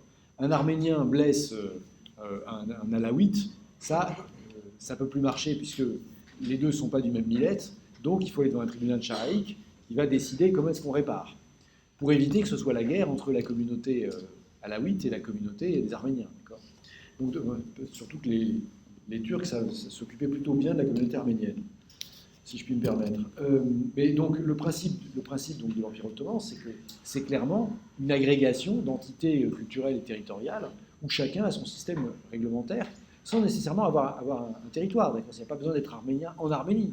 C'est-à-dire que les Arméniens qui sont en Terre Sainte, il y a des Arméniens à Jérusalem, il y a une église arménienne, les Arméniens de Jérusalem, ils relèvent du système juridique arménien, même quand ils sont à Jérusalem. Bon, donc de fait, et en Russie, c'est partiellement vrai aussi, parce que, par exemple, tous les peuples lointains, les Tchoukches qui sont dans la Sibérie septentrionale, on va pas. Alors, il y a des Tchoukches qui parlent russe, mais les Tchoukches, ils ont gardé leur chefferie traditionnelle, d'accord. Les Karakalpak, les Bachkirs, les Toungouz, les Tchouvaches, enfin, ils gardent une partie de leur organisation politique. Et d'ailleurs, ça continuera encore dans l'URSS, puisque dans l'URSS, il y aura encore des républiques socialistes soviétiques fédérées pour certaines ethnies. Il y a une URSS de Tatarie, par exemple, alors, évidemment pas en Crimée, mais sur le haut cours de la Volga, autour de Kazan, où les Tatars parlent tatar. D'ailleurs, il y a des publications en tatar à Kazan au long du XIXe siècle, etc. Bon, bref, donc ce sont des empires, ça veut dire les peuples continuent de garder leurs traditions, leurs langues et leurs usages culturels. Voilà. Alors, ces empires fascinent évidemment les Européens. Ils les fascinent d'autant plus que maintenant, on a l'impression qu'on est les plus forts. Mais je peux vous dire que quand les Turcs mettent le siège sous les murailles de Vienne, on ne fait pas les malins. Hein. Parce que ceux qui ont la dynamique positive, c'est les Turcs. C'est les Turcs qui ont conquis toute l'Asie mineure et qui sont les plus forts. D'accord. Donc on a vraiment l'impression qu'on va se faire écrabouiller par les Turcs et qu'ils s'arrêteront qu'à l'océan. De fait, les choses tournent plutôt bien à l'épante. Et l'expansion turque est d'abord freinée et puis définitivement stoppée à Vienne. Mais les empires fascinent les Occidentaux depuis longtemps, parce que Marco Polo va en Chine et ramène la poudre à canon et les nouilles, parce que après Marco Polo, il y a des jésuites qui vont aller en Chine et qui seront fascinés par cet empire gigantesque, extrêmement raffiné, avec une supériorité technique, etc. Et puis les Occidentaux qui vont en Inde se rendent bien compte que l'Inde a une richesse considérable par rapport à nous. D'ailleurs, ce qu'on a vu, c'est que, si vous vous souvenez, notre point de départ, c'était qu'au XVIe, tout le monde est à peu près au même PIB par tête, mais la Chine et l'Inde sont beaucoup plus peuplées que l'Europe. Et donc, de fait, la Chine et l'Inde sont beaucoup plus riches et puissants que ne le sont l'Europe. D'accord ? Donc, ces empires fascinent. À partir du XVIIIe siècle, même si on a une fascination pour leur puissance économique, on n'est pas très fasciné par leur régime politique, en revanche. D'accord ? C'est-à-dire que Montesquieu, qui est quand même le grand théoricien des systèmes politiques, il crée une catégorie particulière pour ces empires qu'il appelle le despotisme oriental. Et le despotisme oriental, c'est pas trop son kiff, en fait. Donc, même si il est quand même tout à fait intéressé par d'autres modes d'organisation, c'est d'ailleurs pour ça qu'il écrit les lettres persanes. Les lettres persanes, c'est le monde vu depuis la Perse, d'accord? C'est une manière de dire aux lecteurs français, regardez, les Iraniens ne sont pas des sauvages, c'est nous qui sommes des sauvages pour les Iraniens. Donc, puisque la Perse, c'est l'Iran actuel. Et donc, de fait, Montesquieu considère que les gens se valent et les cultures se valent. En revanche, le régime politique qui correspond aux empires, ça ne lui plaît pas des masses. Puisque, comme vous le savez, il est pour la séparation stricte des pouvoirs. Alors, le principe du despotisme oriental, c'est que le despote a tous les pouvoirs. Bon, et puis, de fait, c'est justement avec les travaux des économistes, donc des Adam Smith, des Malthus et des Marx, que l'Europe va finalement soigner son addiction ou sa fascination pour les empires, puisque petit à petit, on va en venir à considérer que même si économiquement ils sont puissants, intellectuellement ils sont arriérés, politiquement ils n'ont pas eu de développement scientifique, politiquement ils sont arriérés, et puis la situation de leur classe laborieuse ne fait pas envie. Enfin, encore moins envie que la nôtre. Du coup, on arrive en 1939 à cette situation paradoxale qu'on avait vue, c'est-à-dire qu'on a l'impression en 1939 que la Chine et l'Inde n'ont fait aucun progrès depuis 1750 et ont même pratiquement régressé, alors que l'Europe a avancé à toute vitesse. Et là, on est tenté de se dire que s'ils n'ont pas avancé, c'est que, en fait, c'est des débiles, quoi. Et donc, ce qui est important, c'est de comprendre à quel point le point de vue des Occidentaux s'inverse en 150 ans. C'est-à-dire qu'au milieu du XVIIIe, les empires, même s'il y a des penseurs très avancés comme Montesquieu, qui trouvent que politiquement ça ne va pas, il y a quand même que la Chine et l'Inde, ça évoque une richesse et une puissance considérable pour des petits Occidentaux. Or, nous, on est un pays de 20 millions d'habitants, il y a 300 millions de Chinois. Ils sont 15 fois plus nombreux que nous. Et aujourd'hui, on ne sait pas trop s'ils ont une supériorité technique, mais on se dit qu'ils sont 15 fois plus nombreux que nous. Donc la Chine à elle seule est plus peuplée que toute l'Europe. Bon, ce qui est encore le cas, d'accord, mais en plus, on ne voit pas tellement l'infériorité technique. Donc on a vraiment l'impression en 1750 que les empires sont énormes, et on a vraiment l'impression 150 ans après que les empires sont nuls. Voilà. Du coup, il se passe un truc. Enfin, vu d'Europe, ce qui se passe, c'est les médiocres. Est-ce qu'on peut expliquer les choses un peu différemment ? Oui, manifestement, ce n'est pas des médiocres, parce que, justement, 60 ans après le point de vue sur la Chine, c'est des nuls. On se rend compte que la Chine a démarré une phase de croissance où ils sont à 10% de croissance par an, et ils sont en train de rattraper tout le monde. Donc vraiment, on n'arrive pas à se faire un point de vue sur qu'est-ce que c'est que cette culture, qu'est-ce que c'est que c'est, en gros, qu'est-ce qui se passe là-bas. Ce qu'on va voir surtout quand même, c'est que par rapport à la mythologie que les Occidentaux ont construite, qui est qu'en gros, les Chinois et les Indiens sont des arriérés, quoi, qui ont des méthodes productives merdiques, qui ont des systèmes politiques merdiques, qui n'ont pas de recherche scientifique, qui ne savent pas ce que c'est que la science. En fait, ce qu'on va voir, c'est que la raison pour laquelle les empires ont plongé, à l'exception de la Russie, parce que c'est un cas particulier, on va très vite voir que la Russie est un cas tout à fait particulier dans ce tableau-là, mais la raison pour laquelle l'Empire ottoman, l'Empire indien et l'Empire du Milieu ont sombré, c'était pas une dynamique endogène. C'est en fait l'effet de la politique des Britanniques à chaque fois. Pourquoi c'est l'effet de la politique des Britanniques ? Parce qu'en fait, ce que les Britanniques vont faire, c'est qu'ils vont arriver à chaque fois, ils vont forcer l'ouverture douanière et ils vont concurrencer les productions nationales de ces pays avec leurs propres produits. Et donc, ils vont causer l'effondrement des industries locales, qui sont des industries organisées sur le mode du domestic system, bien sûr. C'est des industries traditionnelles comme on avait en France. Mais, donc, vous vous souvenez de domestic system, c'est-à-dire c'est des paysans qui, en marge de la saison agricole, vont produire à domicile du textile, des tissus. Et de fait, ils produisent suffisamment, quand on prend le cas de l'Inde, ils produisent suffisamment pour fournir tout le marché européen en cotonnade. Et donc, de fait, quand les Indiennes commencent à être connues en Europe au milieu du XVIIe siècle, il suffit d'importer d'Inde, parce que l'Inde a une production largement suffisante pour approvisionner toute l'Europe. D'autant plus qu'en Europe, ceux qui achètent des tissus de coton, c'est évidemment c'est 5% ou 10% de la population.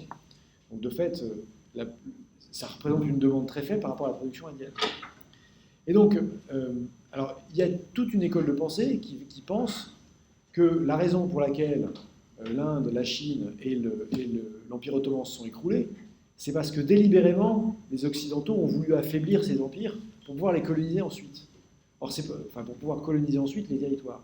Ça s'est fait de manière beaucoup plus simple. Les Anglais cherchaient des clients potentiels. Alors, les clients potentiels, c'est quoi? C'est quand les Anglais arrivent en Inde en 1650, ils disent ah, c'est formidable, ils ont des tissus de coton, nous on n'a pas ça. C'est des tissus qui sont légers, qui sont plein de couleurs, qui se froissent pas comme le lin, donc ça fait qui ont une très belle tenue.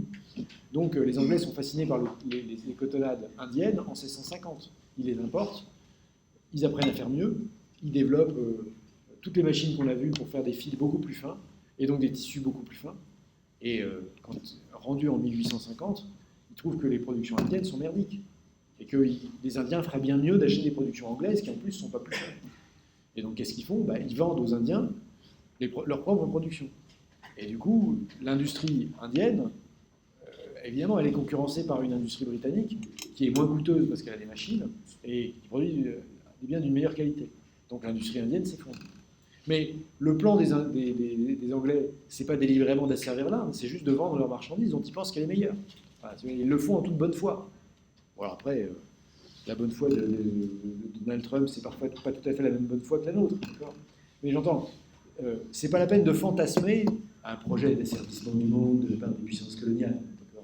Au départ, dans le cas des empires, c'est juste, il y a 300 millions d'Indiens, vous vendez des chemises, vous dites, si chaque Indien m'achète une chemise, je vais vendre 300 millions de chemises.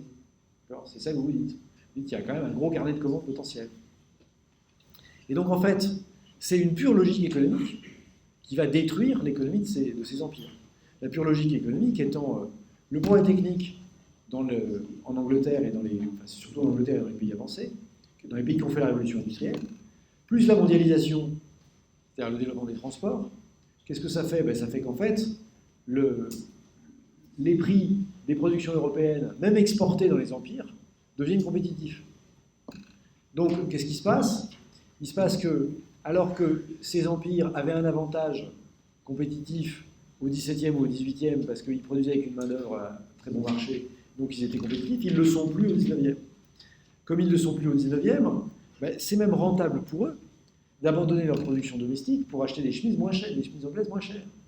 Mais du coup, on se retrouve avec exactement le même paradoxe, avec exactement la même forme de paradoxe qu'on a déjà vu en Occident. C'est-à-dire qu'en Occident, on avait vu que le paradoxe, c'était finalement, la révolution industrielle profite à tout le monde, puisque le prix de tous les biens baisse. Sauf qu'il y a une phase transitoire où il y a des gens qui n'ont pas de boulot. Et les gens qui perdent leur boulot, eux, la révolution industrielle, elle ne leur profite pas. Là, en Inde et en Chine, ça va être pareil. C'est-à-dire qu'en Inde et en Chine, tout le monde va profiter du fait que les Anglais vont vendre des chemises moins chères. Sauf les gens qui produisent des chemises. Parce qu'eux, ils ne peuvent plus vendre de chemises. D'autant qu'ils n'ont plus rien à manger. Et donc, de fait, y a l'importation des marchandises anglaises ou européennes en général, c'est une bonne affaire pour ceux des Chinois et des Indiens et des Égyptiens qui ne sont pas concurrencés par les productions européennes. En revanche, à moyen terme, c'est moins un problème, c'est moins une bonne affaire, parce que quand vous avez complètement détruit votre industrie et que vous êtes une économie complètement agricole, puisque c'est ça qui reste, il ne reste plus que la production agricole, c'est compliqué de progresser, parce que vous pouvez difficilement reconstruire une révolution technologique à partir de l'agriculture. Parce que, comme on l'a vu, c'est quand même un peu dans l'industrie que ça se passe, le progrès. Même si ensuite, après le textile, la sidérurgie et les Allemands se mettent à la chimie, et la chimie se met à avoir un effet avec l'agrochimie sur les rendements agricoles, vous pouvez très difficilement développer directement la chimie à partir de l'agriculture. Bon, alors, est-ce que ce que je vous raconte, ça a un début de commencement de visibilité dans les faits? Santé. On va prendre un premier exemple. On va comparer le coût du travail en Grande-Bretagne et en Inde en 1820. D'accord? Donc, qu'est-ce qu'on a? On a donc des salaires exprimés en argent. C'est Anglo-Indian Comparative Wages, Labor Productivity and Unit Labor Cost in Cotton Textiles. Donc, d'abord en 1770, puis ensuite en 1820. L'Inde représente l'indice 100.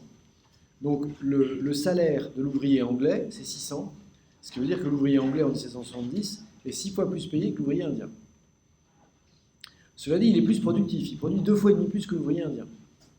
Donc, quand on veut voir non pas le coût du travail, mais le coût de production par la contribution du travail au coût de production, puisque l'ouvrier anglais il est payé 6 fois plus, mais il est 2,5 fois plus productif, il faut diviser 6 par 2,5 et on obtient 2,4.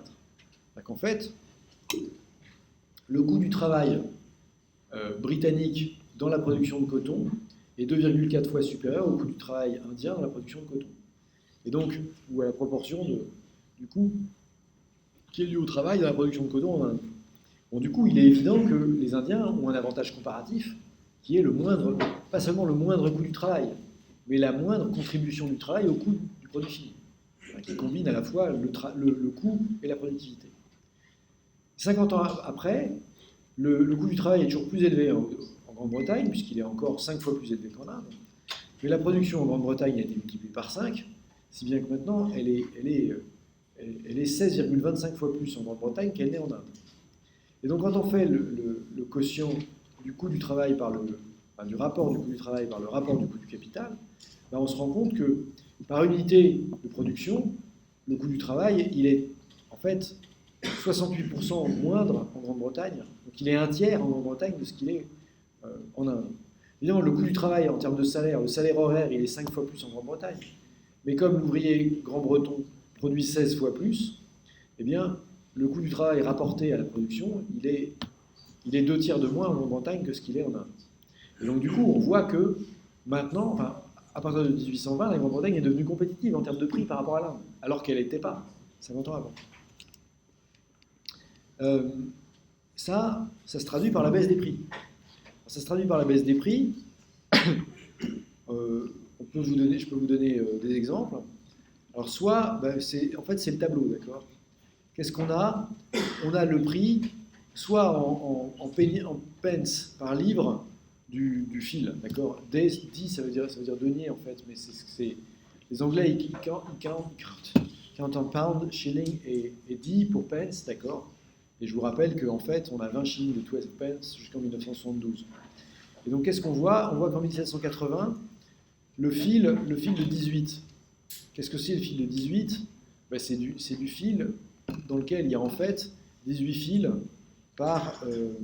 je ne sais pas si c'est par pouce. Ça ne me paraît pas beaucoup quand même, 18 fils par pouce. Enfin, en gros, il y a 18 fils par unité de mesure. D'accord? Alors que le 40, c'est qu'il y a 40 fils par unité de mesure, et le 100, c'est qu'il y a 100 fils par unité de mesure. Donc en gros, le 18, c'est un fil qui est plus que 2 fois plus gros que le 40, et qui est en fait plus que 5 fois plus gros que le 100. Donc c'est un fil grossier. Ce qu'on voit, c'est que le fil grossier, entre 1780 et 1825, sa valeur passe de 47 pence la livre de fil grossier à 10 pence la livre de fil grossier. Donc ça représente une baisse de 79%. Alors que le meilleur coton, c'est le twist. Le fil twist, c'est donc le fil qui est enroulé. D'accord. Celui-là, en fait, on ne sait même pas en faire en 1780 parce qu'on n'a pas de machine assez fine. En 1785, il vaut 761 shillings, 761 pence, le poids de coton, d'accord. En 1825, il ne vaut plus que 52 pence, ce qui représente une baisse de 93%. Donc en fait, dans le fil, l'essentiel du coût, c'est le coût du travail. Et ce qu'on voit, c'est que plus c'est intensif en travail, plus le prix baisse, puisqu'évidemment, comme les ouvriers deviennent plus productifs sous l'effet des nouvelles machines, la baisse de prix est d'autant plus sensible que la production est intensive en travail. Bon, et de la même façon, quand on regarde les étoffes, maintenant les manufacturées, on a une chemise de calicot. Bon, du calicot, c'est du coton grossier, d'accord. Une chemise de mousseline, c'est du coton qui est plus fin. Ce qu'on voit, c'est que la chemise de mousseline, elle est toujours 3 fois plus chère que la chemise de calicot à la fin de la période, mais son prix a baissé de 70%, alors que pour la chemise de calicot, le prix a baissé de 80%.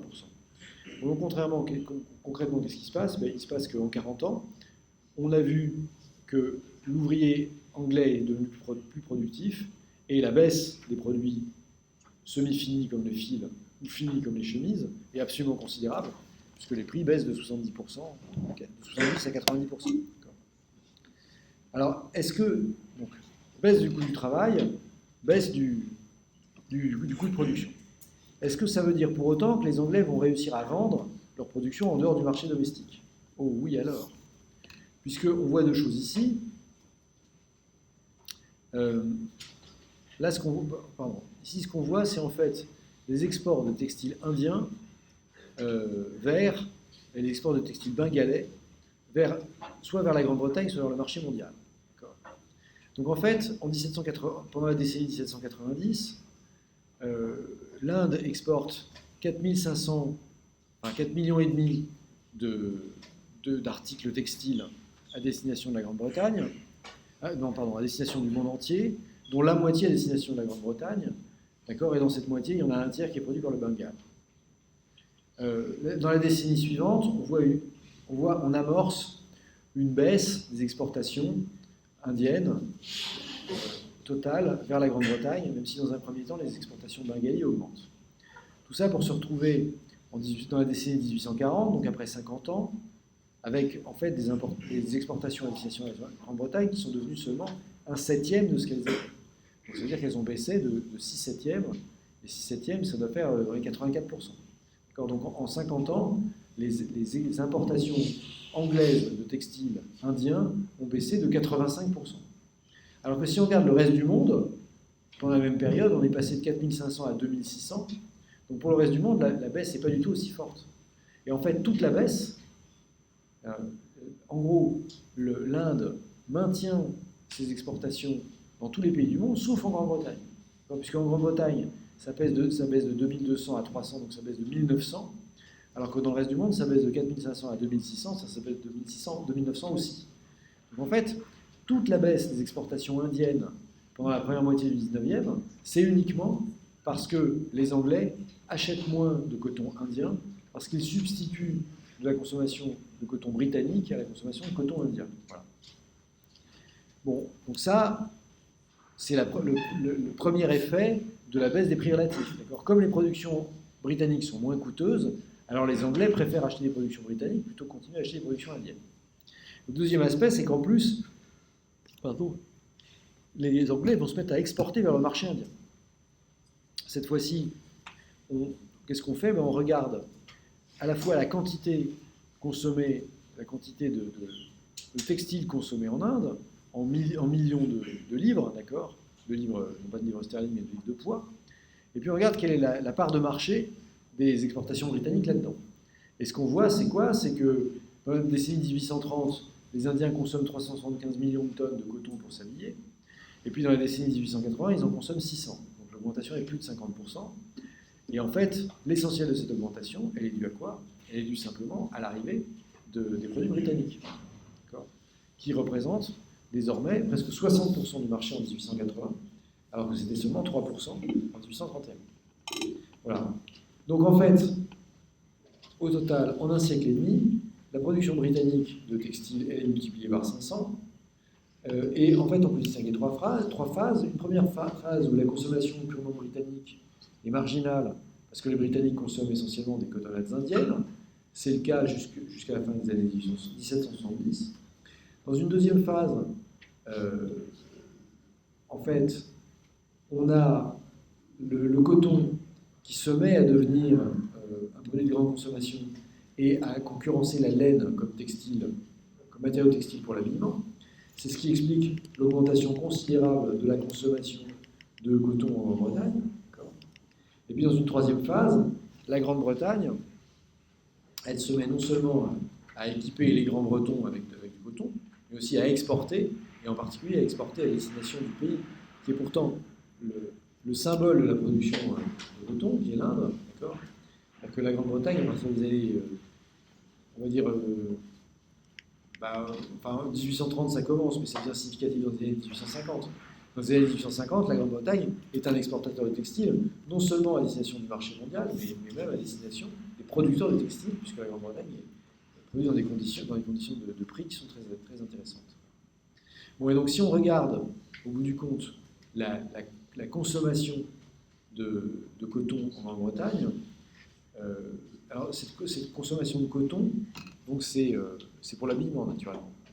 Ce qu'on voit, c'est qu'elle reste complètement anecdotique jusqu'à 1750, elle reste un privilège aristocratique jusqu'à la décennie 1770, et puis la consommation éclate pendant la décennie 1780.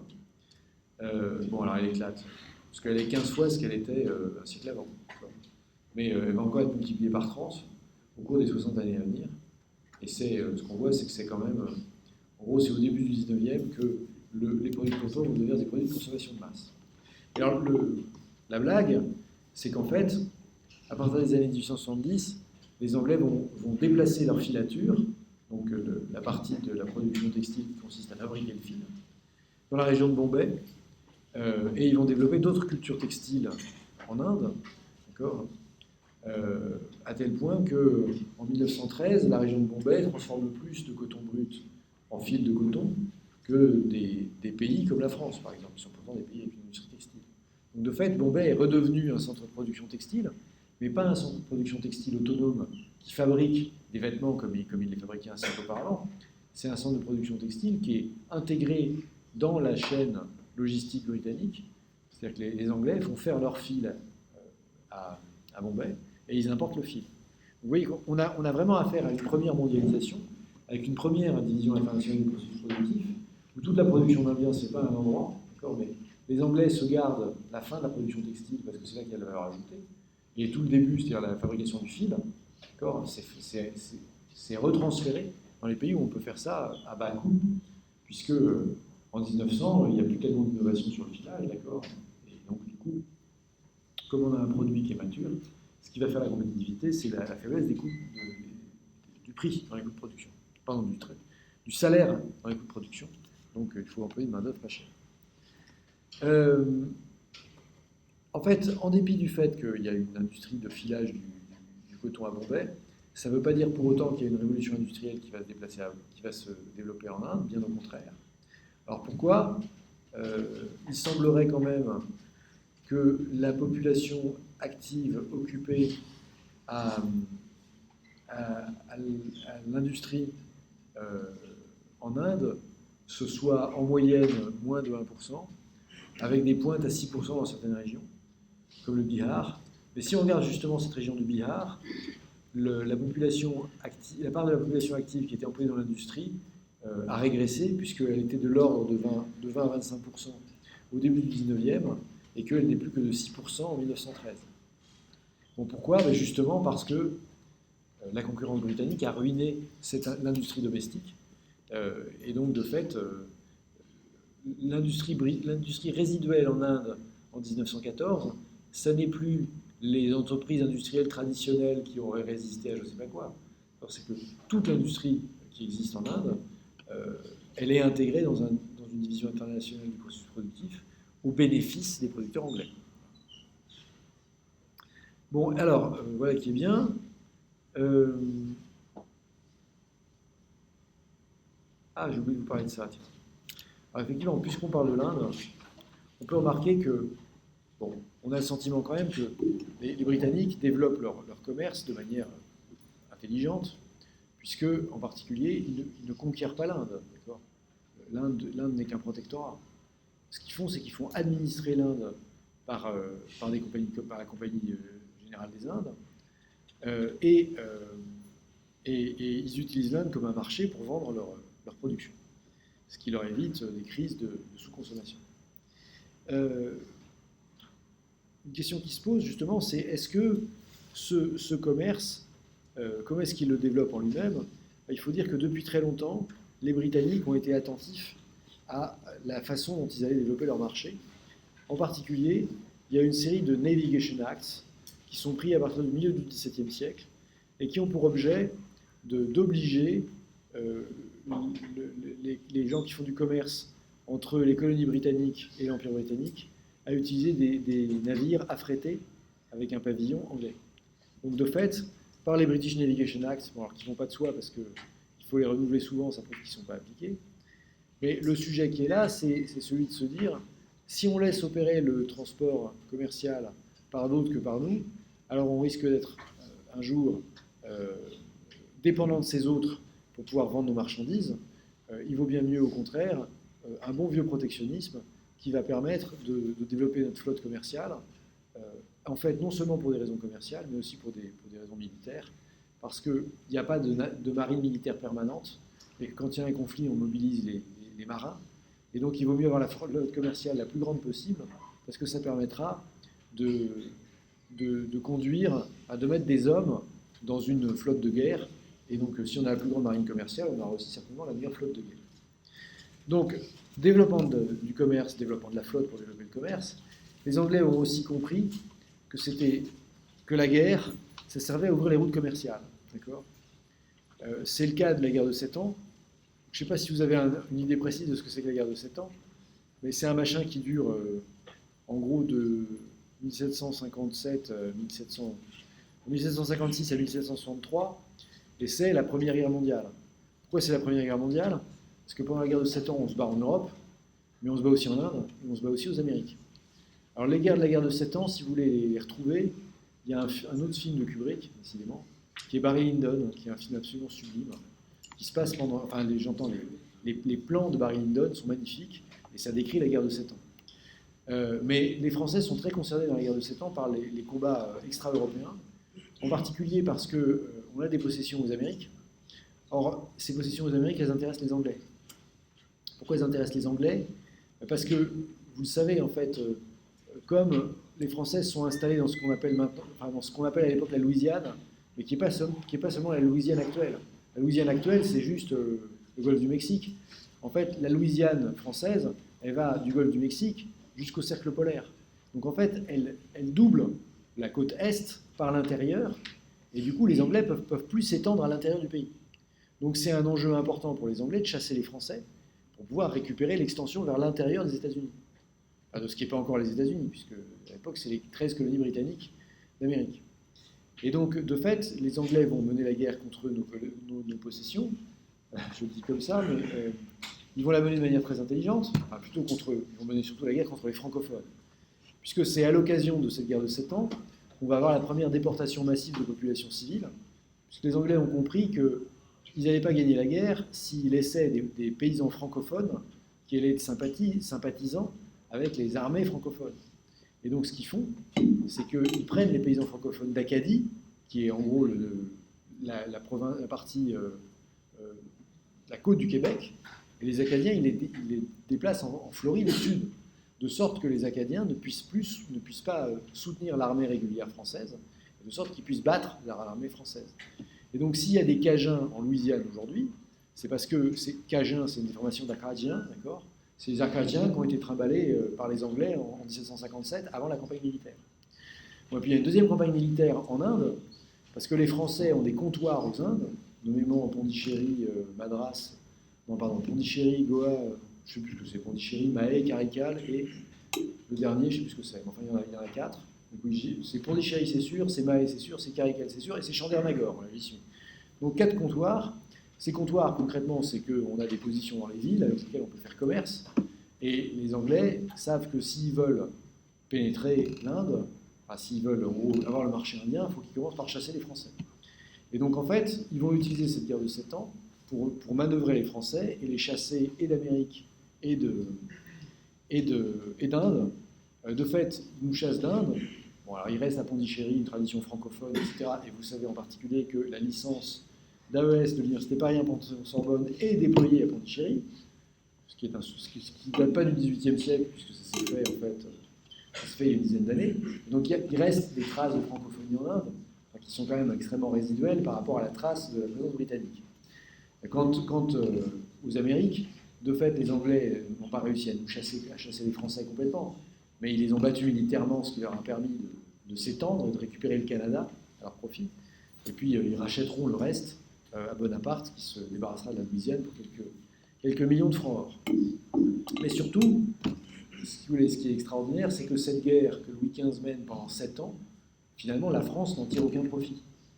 C'est d'ailleurs à cette occasion que Voltaire a inventé l'expression qu'on avait fait la guerre pour le roi de Prusse, parce que concrètement, c'est le roi de Prusse, c'est Frédéric II, qui était son pote d'ailleurs, qui tire les marrons du feu et qui va étendre ses possessions territoriales, parce que c'est lui qui va utiliser ses victoires militaires pour négocier dans la paix d'augmenter les territoires de la Prusse.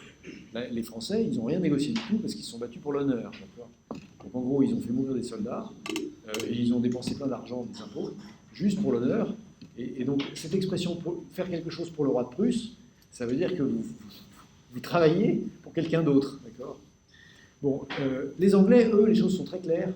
C'est-à-dire que tout ce qu'ils ont fait, ils l'ont fait soit pour garantir les possessions territoriales des Britanniques, puisque je vous rappelle qu'au moment de la guerre de 7 ans, la monarchie britannique, elle est quand même, enfin, le roi d'Angleterre, c'est le grand-duc de Kellenberg, d'accord, c'est un aristocrate allemand.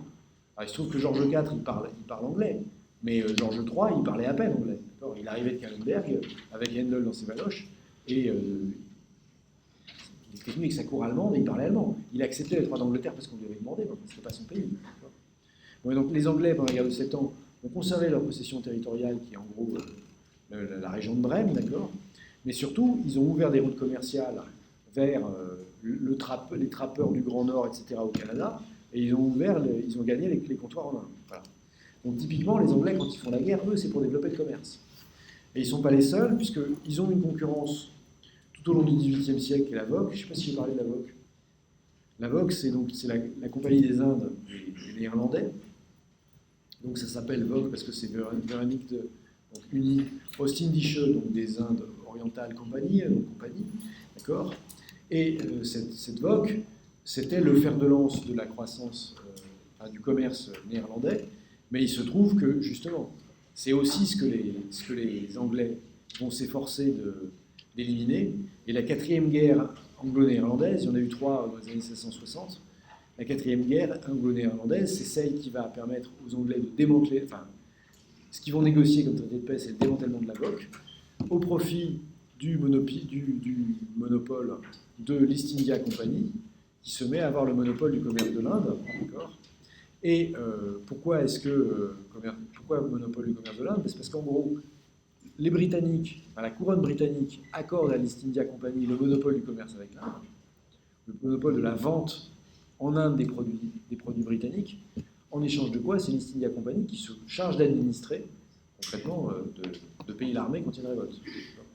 Donc de fait, l'Inde est dominée par une entreprise privée qui gagne du pognon en revendant aux Indiens cher ce qui est produit en Angleterre, et ce pognon sert à payer une administration qui est en grande partie une administration militaire.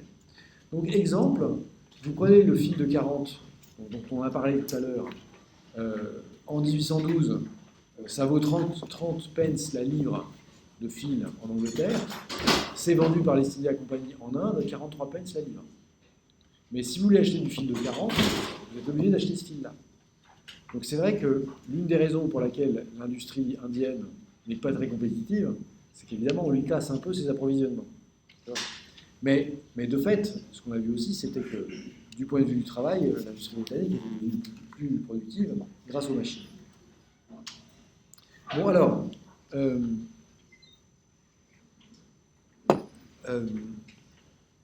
ce qui se passe, c'est quand même que le monopole de l'East India Company, ça finit par ennuyer les marchands anglais qui trouvent que l'East India Company gagne beaucoup d'argent au détriment des quantités vendues, donc au détriment des marchands. Et donc ce qui se passe, c'est qu'au moment du renouvellement du privilège de l'East India Company, les marchands font pression pour que le privilège de l'East India Company soit limité à certaines marchandises. Et de fait, les marchandises auxquelles le commerce va être limité, c'est le thé, ce qui est quand même pas rien, mais surtout pour les Anglais, mais le thé et le commerce avec la Chine, donc en partie le commerce de l'opium, puisque c'est quand même ça le sujet, c'est-à-dire que les Chinois consomment de l'opium. L'opium, il n'est pas produit en Inde, enfin, il n'est pas produit en Chine, il est produit là où il est toujours produit, c'est-à-dire en Afghanistan, d'accord, dans le triangle d'or, en Afghanistan au Pakistan, et donc le commerce de l'opium, c'est l'Inde.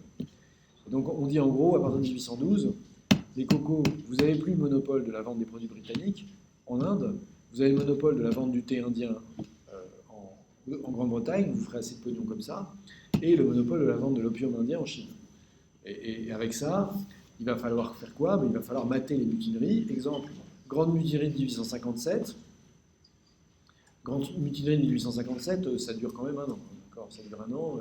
Il y a des milliers de soldats britanniques qui se font massacrer. Enfin, c'est quand même le moment où les gars commencent à avoir peur.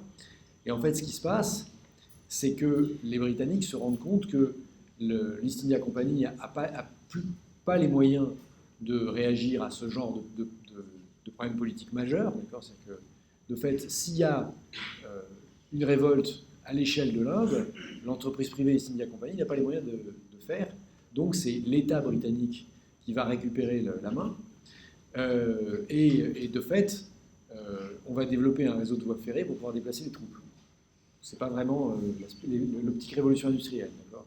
C'est plutôt l'optique, on exploite le marché qui nous fournit aussi les matières premières.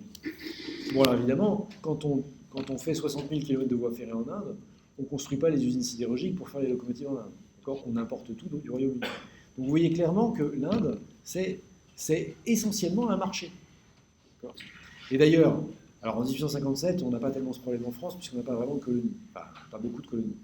Ce qu'on a comme colonies en 1850, c'est plutôt les colonies des Antilles, qui nous fournissent de la canne à sucre et du tabac, et du rhum, ce qui ne sont pas des denrées fondamentales dans les consommations françaises. En revanche, quand les Français vont acquérir des colonies, en particulier en Afrique du Nord, le rôle qu'ils vont faire jouer aux colonies, c'est essentiellement le même, c'est d'absorber la production nationale.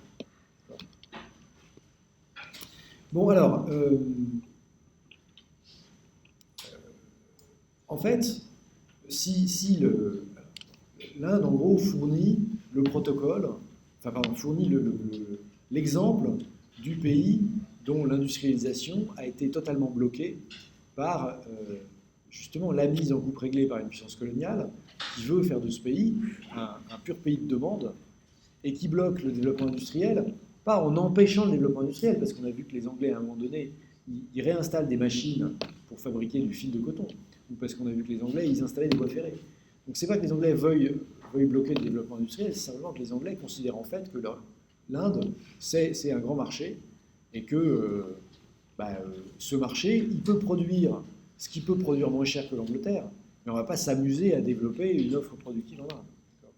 Donc de fait, l'Inde est conçue essentiellement comme une destination pour les produits britanniques, et c'est ça qui aboutit à la destruction de l'industrie indienne. Bon, les Français feront à peu près la même chose au Maghreb, d'accord, ou en Indochine. Et de fait, les Occidentaux vont faire la même chose en Chine. Alors comment est-ce qu'ils vont le faire? Ils vont le faire à l'occasion des guerres de l'opium. C'est-à-dire qu'en gros, quand les Chinois vont essayer de s'opposer à l'importation d'opium par la East India Company, qui rapporte beaucoup d'argent à l'East India Company, l'East India Company va réorganiser la contrebande pour que ça continue à marcher. Finalement, ça va aboutir à un conflit entre l'East India Company et puis l'armée du gouvernement chinois. Et puis, c'est les Occidentaux qui vont gagner et qui vont imposer l'ouverture douanière de la Chine. Et il va se passer en Chine ce qui s'était passé en Inde, c'est-à-dire que l'industrie textile chinoise va s'écrouler et la Chine va devenir un marché pour les industries occidentales et l'économie de la Chine va régresser. Voilà.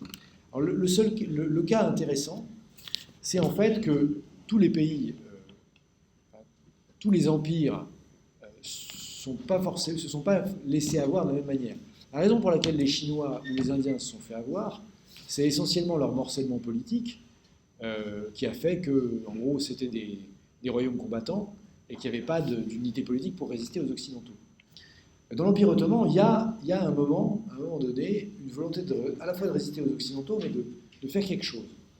Alors, on verra surgir un moment comme ça à la fin du 19e, ça n'a pas bien marché, mais il y a en Égypte un type tout à fait étonnant qui est Mehmet Ali. Et ce Mehmet Ali, c'est un Albanais à l'origine. Donc il est le fils d'un petit marchand albanais de Macédoine, puisque donc la Macédoine, c'est le nord de la Grèce, d'accord. Et comme dans tous les Balkans, il y a un mélange culturel important, c'est-à-dire qu'il y a des gens, il y a des Macédoniens, il y a des Albanais qui vivent en Macédoine. Et ce fils de petit marchand, c'est un type qui est quand même assez doué. Donc qu'est-ce qu'il fait? Il achète une charge de Belukbashi, qui est en gros un officier de cavalerie, d'accord. Et ce Belukbashi, il est affecté à la collecte des impôts, puisque c'est l'armée qui collecte les impôts dans l'Empire ottoman. Et en fait, très rapidement, ce mec montre un véritable génie dans l'organisation de la collecte des impôts. Il est envoyé en Égypte après le retrait des Français pour participer à la réorganisation de l'administration ottomane, parce que vous savez que les Français ont été en Égypte. Vous savez que Bonaparte, avant d'être consul, justement parce que donc Bonaparte gagne la campagne d'Italie en 1796. Donc les directeurs se disent que ce mec-là est dangereux parce qu'il risque de prendre le pouvoir contre eux. Donc ils ont la bonne idée de lui dire, disons, tes cocos, t'irais pas voir en Égypte, parce que en fait, on a deux trucs importants en Égypte. D'abord, il y a que si tu ouvres une campagne militaire en Égypte, ça va faire diversion. Les Anglais vont être obligés d'envoyer des troupes en Égypte, et ce sera des troupes qui ne seront plus en France donc en Europe. Donc du coup, c'est une espèce de diversion pour pouvoir regagner de la marge de manœuvre en Europe. Donc première raison d'envoyer Bonaparte en Égypte. Deuxième raison, en plus l'Égypte, il se passe quand même des trucs parce que c'est un peu le berceau de la science, puisqu'il y avait le musée à Alexandrie, d'accord. Donc en gros, toute la science grecque, elle a été là. Tous les auteurs arabes, enfin arabophones, des premiers siècles de l'islam ont recopié les manuscrits importants et des savants grecs et des philosophes grecs. Donc il y a tout, alors même si la bibliothèque d'Alexandrie a brûlé, on a des copies en arabe. Et puis on se met à s'intéresser aux questions d'égyptologie, etc. Et donc Bonaparte part conquérir l'Égypte avec une expédition un peu particulière parce qu'il part avec plein de savants. Il part avec Monge, il part avec tous les profs de l'école polytechnique qui vont aller mesurer les pyramides, lire Pythagore dans le texte, etc. Et puis au passage, carotter l'obélisque de la Concorde, le Sphinx du Louvre, enfin tout un tas de machins, d'accord, parce que c'est quand même très intéressant. On va rapporter des souvenirs. Donc il rapporte pas mal de souvenirs. Bon, et puis tout ça ne dure qu'un temps parce qu'il y a un moment quand même où les Anglais finissent par chasser les Français, qui en plus se conduisent pas très bien avec les indigènes. Donc, bref, les Français finissent par remonter dans leur bateau et rentrer en France. Bon, mais à ce moment-là, l'Égypte a été quand même pas mal secouée parce que bon, les Français, même si c'était pas forcément les meilleurs occupants, ils ont fait prendre un peu comme en Allemagne, ils ont fait prendre conscience aux gens qui vivaient en Égypte que la domination étrangère, ça allait peut-être assez durer comme ça. Et donc, le petit Belukbashi qui arrive pour réorganiser la collecte des impôts, en fait, très vite, les gens se rendent compte que c'est un mec, enfin, tout le monde se rend compte qu'il est très fort, à la fois le sultan, et puis la population locale l'aime bien parce que c'est pas un type violent, et plutôt que de faire les trucs au rapport de force, il est intelligent dans l'organisation de ce qu'il doit faire, c'est collecter les impôts. Et donc très vite, on lui donne le titre de gouverneur, et il élimine les Mamelouks, qui sont en fait une caste d'esclaves militaires, d'accord. Et je vous rappelle que les Mamelouks, c'est la caste d'esclaves militaires qui domine l'Égypte. Et la particularité des Mamelouks, c'est qu'ils ne sont pas censés faire des enfants, donc ils adoptent des enfants qu'ils élèvent dans la discipline militaire. Donc c'est une espèce de caste de moines soldats, les Mamelouks, d'une certaine manière. Qui tient le pouvoir en Égypte depuis le XVIe siècle, mais comme ils ne se marient pas, ils n'ont pas d'enfants, ils adoptent des gamins, d'ailleurs essentiellement des blancs qui vont chercher en Albanie, ils sont complètement coupés du peuple, donc le peuple ne les aime pas. Alors que Mehmet Ali, bien qu'étant albanais, il a appris l'arabe blédar, enfin l'arabe égyptien, et il se fait aimer de la population, et du coup, en fait, on l'appelle Pacha, ce qui ne veut pas dire grand-chose. Mais les Égyptiens commencent à penser que c'est un peu le père du pays, quoi. Et que sous sa protection, ils vont gagner par rapport au régime des Mamelouks. Et de fait, là, il comprend, lui, qu'il y a un truc à jouer. Et donc, il va nationaliser les terres. Il va confisquer ce que les gens qui perçoivent l'impôt se sont mis dans la poche. Il va même taxer les fondations pieuses, les awqaf, puisque en fait, depuis l'islam, on a toute une série d'institutions comme les écoles coraniques, les madrasas, les hôpitaux, les écoles. Tout ça est administré grâce à des dons qui ont été faits et qui rapportent le produit de la terre, ce que rapporte le produit de la terre. Donc en fait, ce que Mehmet Ali va faire, c'est qu'il va mobiliser la propriété terrienne, à la fois celle des grands propriétaires, celle des fermiers des impôts, et même celle des institutions religieuses, pour la redistribuer à tout le monde. Et puis, pour en redistribuer une partie aux fermiers pauvres, et pour en revendre une autre partie, ce qui va lui permettre de mobiliser du pognon. Pourquoi ? À la fois pour faire la guerre à ses voisins, et puis pour investir. Et donc, dans quoi est-ce qu'il va investir ? Dans une infrastructure qui va permettre d'irriguer, pour élargir la zone cultivable de la vallée du Nil, pour qu'on puisse produire plus. Et puis, dans l'édification d'une industrie moderne. Une industrie moderne en Égypte, ça peut paraître étonnant, mais il va de fait acheter des machines en Angleterre pour faire une industrie textile. Alors d'abord, dans l'agriculture, en fait, concrètement, ce qu'il fait, c'est qu'il donne des terres aux paysans, mais en fait, c'est l'État qui rachète la production. Donc les paysans sont des indépendants, mais ils vendent leur production à l'État, qui rachète le coton, qui a le monopole de l'achat du coton, qui essaye de payer pas trop mal, mais pas trop bien non plus, avec l'idée de défendre la qualité de la production, de la production de coton, pour pouvoir ensuite faire des tissus de qualité. Parce qu'il a compris que le seul moyen de se battre contre les Anglais, ça allait être d'avoir la même qualité que les Anglais. Et que s'il faisait comme les Indiens, il allait se faire bouffer. Hein, là, on est dans les années 30. Hein. Donc on est après l'expérience indienne et après la chute du commerce indien, la chute de l'industrie indienne. Bon, donc, alors, de fait, il y a, enfin, dire que c'est les paysans qui... ça ne signifie pas qu'il n'y a pas du travail forcé. C'est-à-dire que les paysans ne sont pas tous des paysans propriétaires. Il reste quand même des paysans qui, rapidement, n'ont pas de terre. Donc on a un régime qui est quand même, en gros, un régime où il y a des paysans qui s'en sortent, mais il y a aussi des paysans qui ne s'en sortent pas, qui sont endettés, et donc qui travaillent pour le compte d'autrui. Donc il y a beaucoup de travail forcé, mais il y a quand même un développement de la culture du coton, en complément des cultures vivrières, qui permet pour les paysans d'augmenter leurs revenus et donc d'augmenter leur consommation. Cela dit, cette hausse du revenu agricole, elle est fragile parce qu'elle est entièrement dépendante de l'amélioration des termes de l'échange. D'accord ? C'est-à-dire que c'est simplement parce que le prix du coton est élevé que les paysans perçoivent des revenus anormalement élevés. La production des paysans n'augmente pas. Pardon, la productivité des paysans n'augmente pas. Donc il n'y a pas d'amélioration des techniques productives. Il y a juste il y a juste des termes de l'échange qui momentanément sont favorables. Et ça, c'est inquiétant, d'accord ? Parce que si vous n'améliorez pas les termes de l'échange, si vous n'améliorez pas votre efficacité productive, vous êtes à la merci d'un changement des termes de l'échange. Concrètement, s'il y a un nouveau concurrent qui entre sur le marché, vous risquez de perdre votre avantage en termes de l'échange. Bon. Donc, ensuite de quoi Mehmet Ali, en fait, il va faire ce qu'il va faire, c'est qu'il va industrialiser toute la filière. C'est-à-dire qu'on produit le coton, mais ce coton, il est produit pour être filé, puis tissé en Égypte. Grâce à quoi ? Grâce à des machines. Et donc, de fait, Mehmet Ali, il achète les machines vapeur. Et puis, son idée, ce serait même, en gros, de construire une industrie sidérurgique qui permettrait à la fois de faire des fusils et de faire des machines.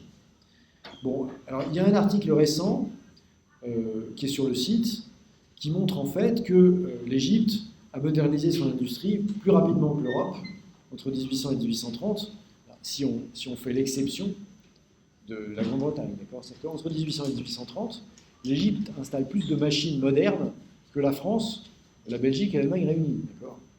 Pourquoi ? Parce que justement, en centralisant l'achat de coton et en centralisant les bénéfices qu'on tire des termes de l'échange, Mehmet Ali se dote d'une capacité d'investissement qui lui permet d'acheter beaucoup de machines. Bon, au point que il atteint une productivité par travailleur moyenne qui est la plus élevée du monde hors Europe, et qui ne se trouve qu'au Japon.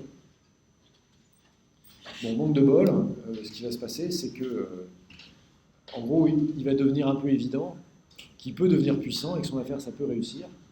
Et donc, ça va énerver le sultan ottoman, ça c'est pas très grave parce qu'il a les moyens de le battre, ça va surtout énerver les Anglais, dont on va voir la semaine prochaine comment ils se débarrasseront de Mehmet Ali. Voilà. Donc, merci de votre attention, bonne fin de semaine et à la semaine prochaine.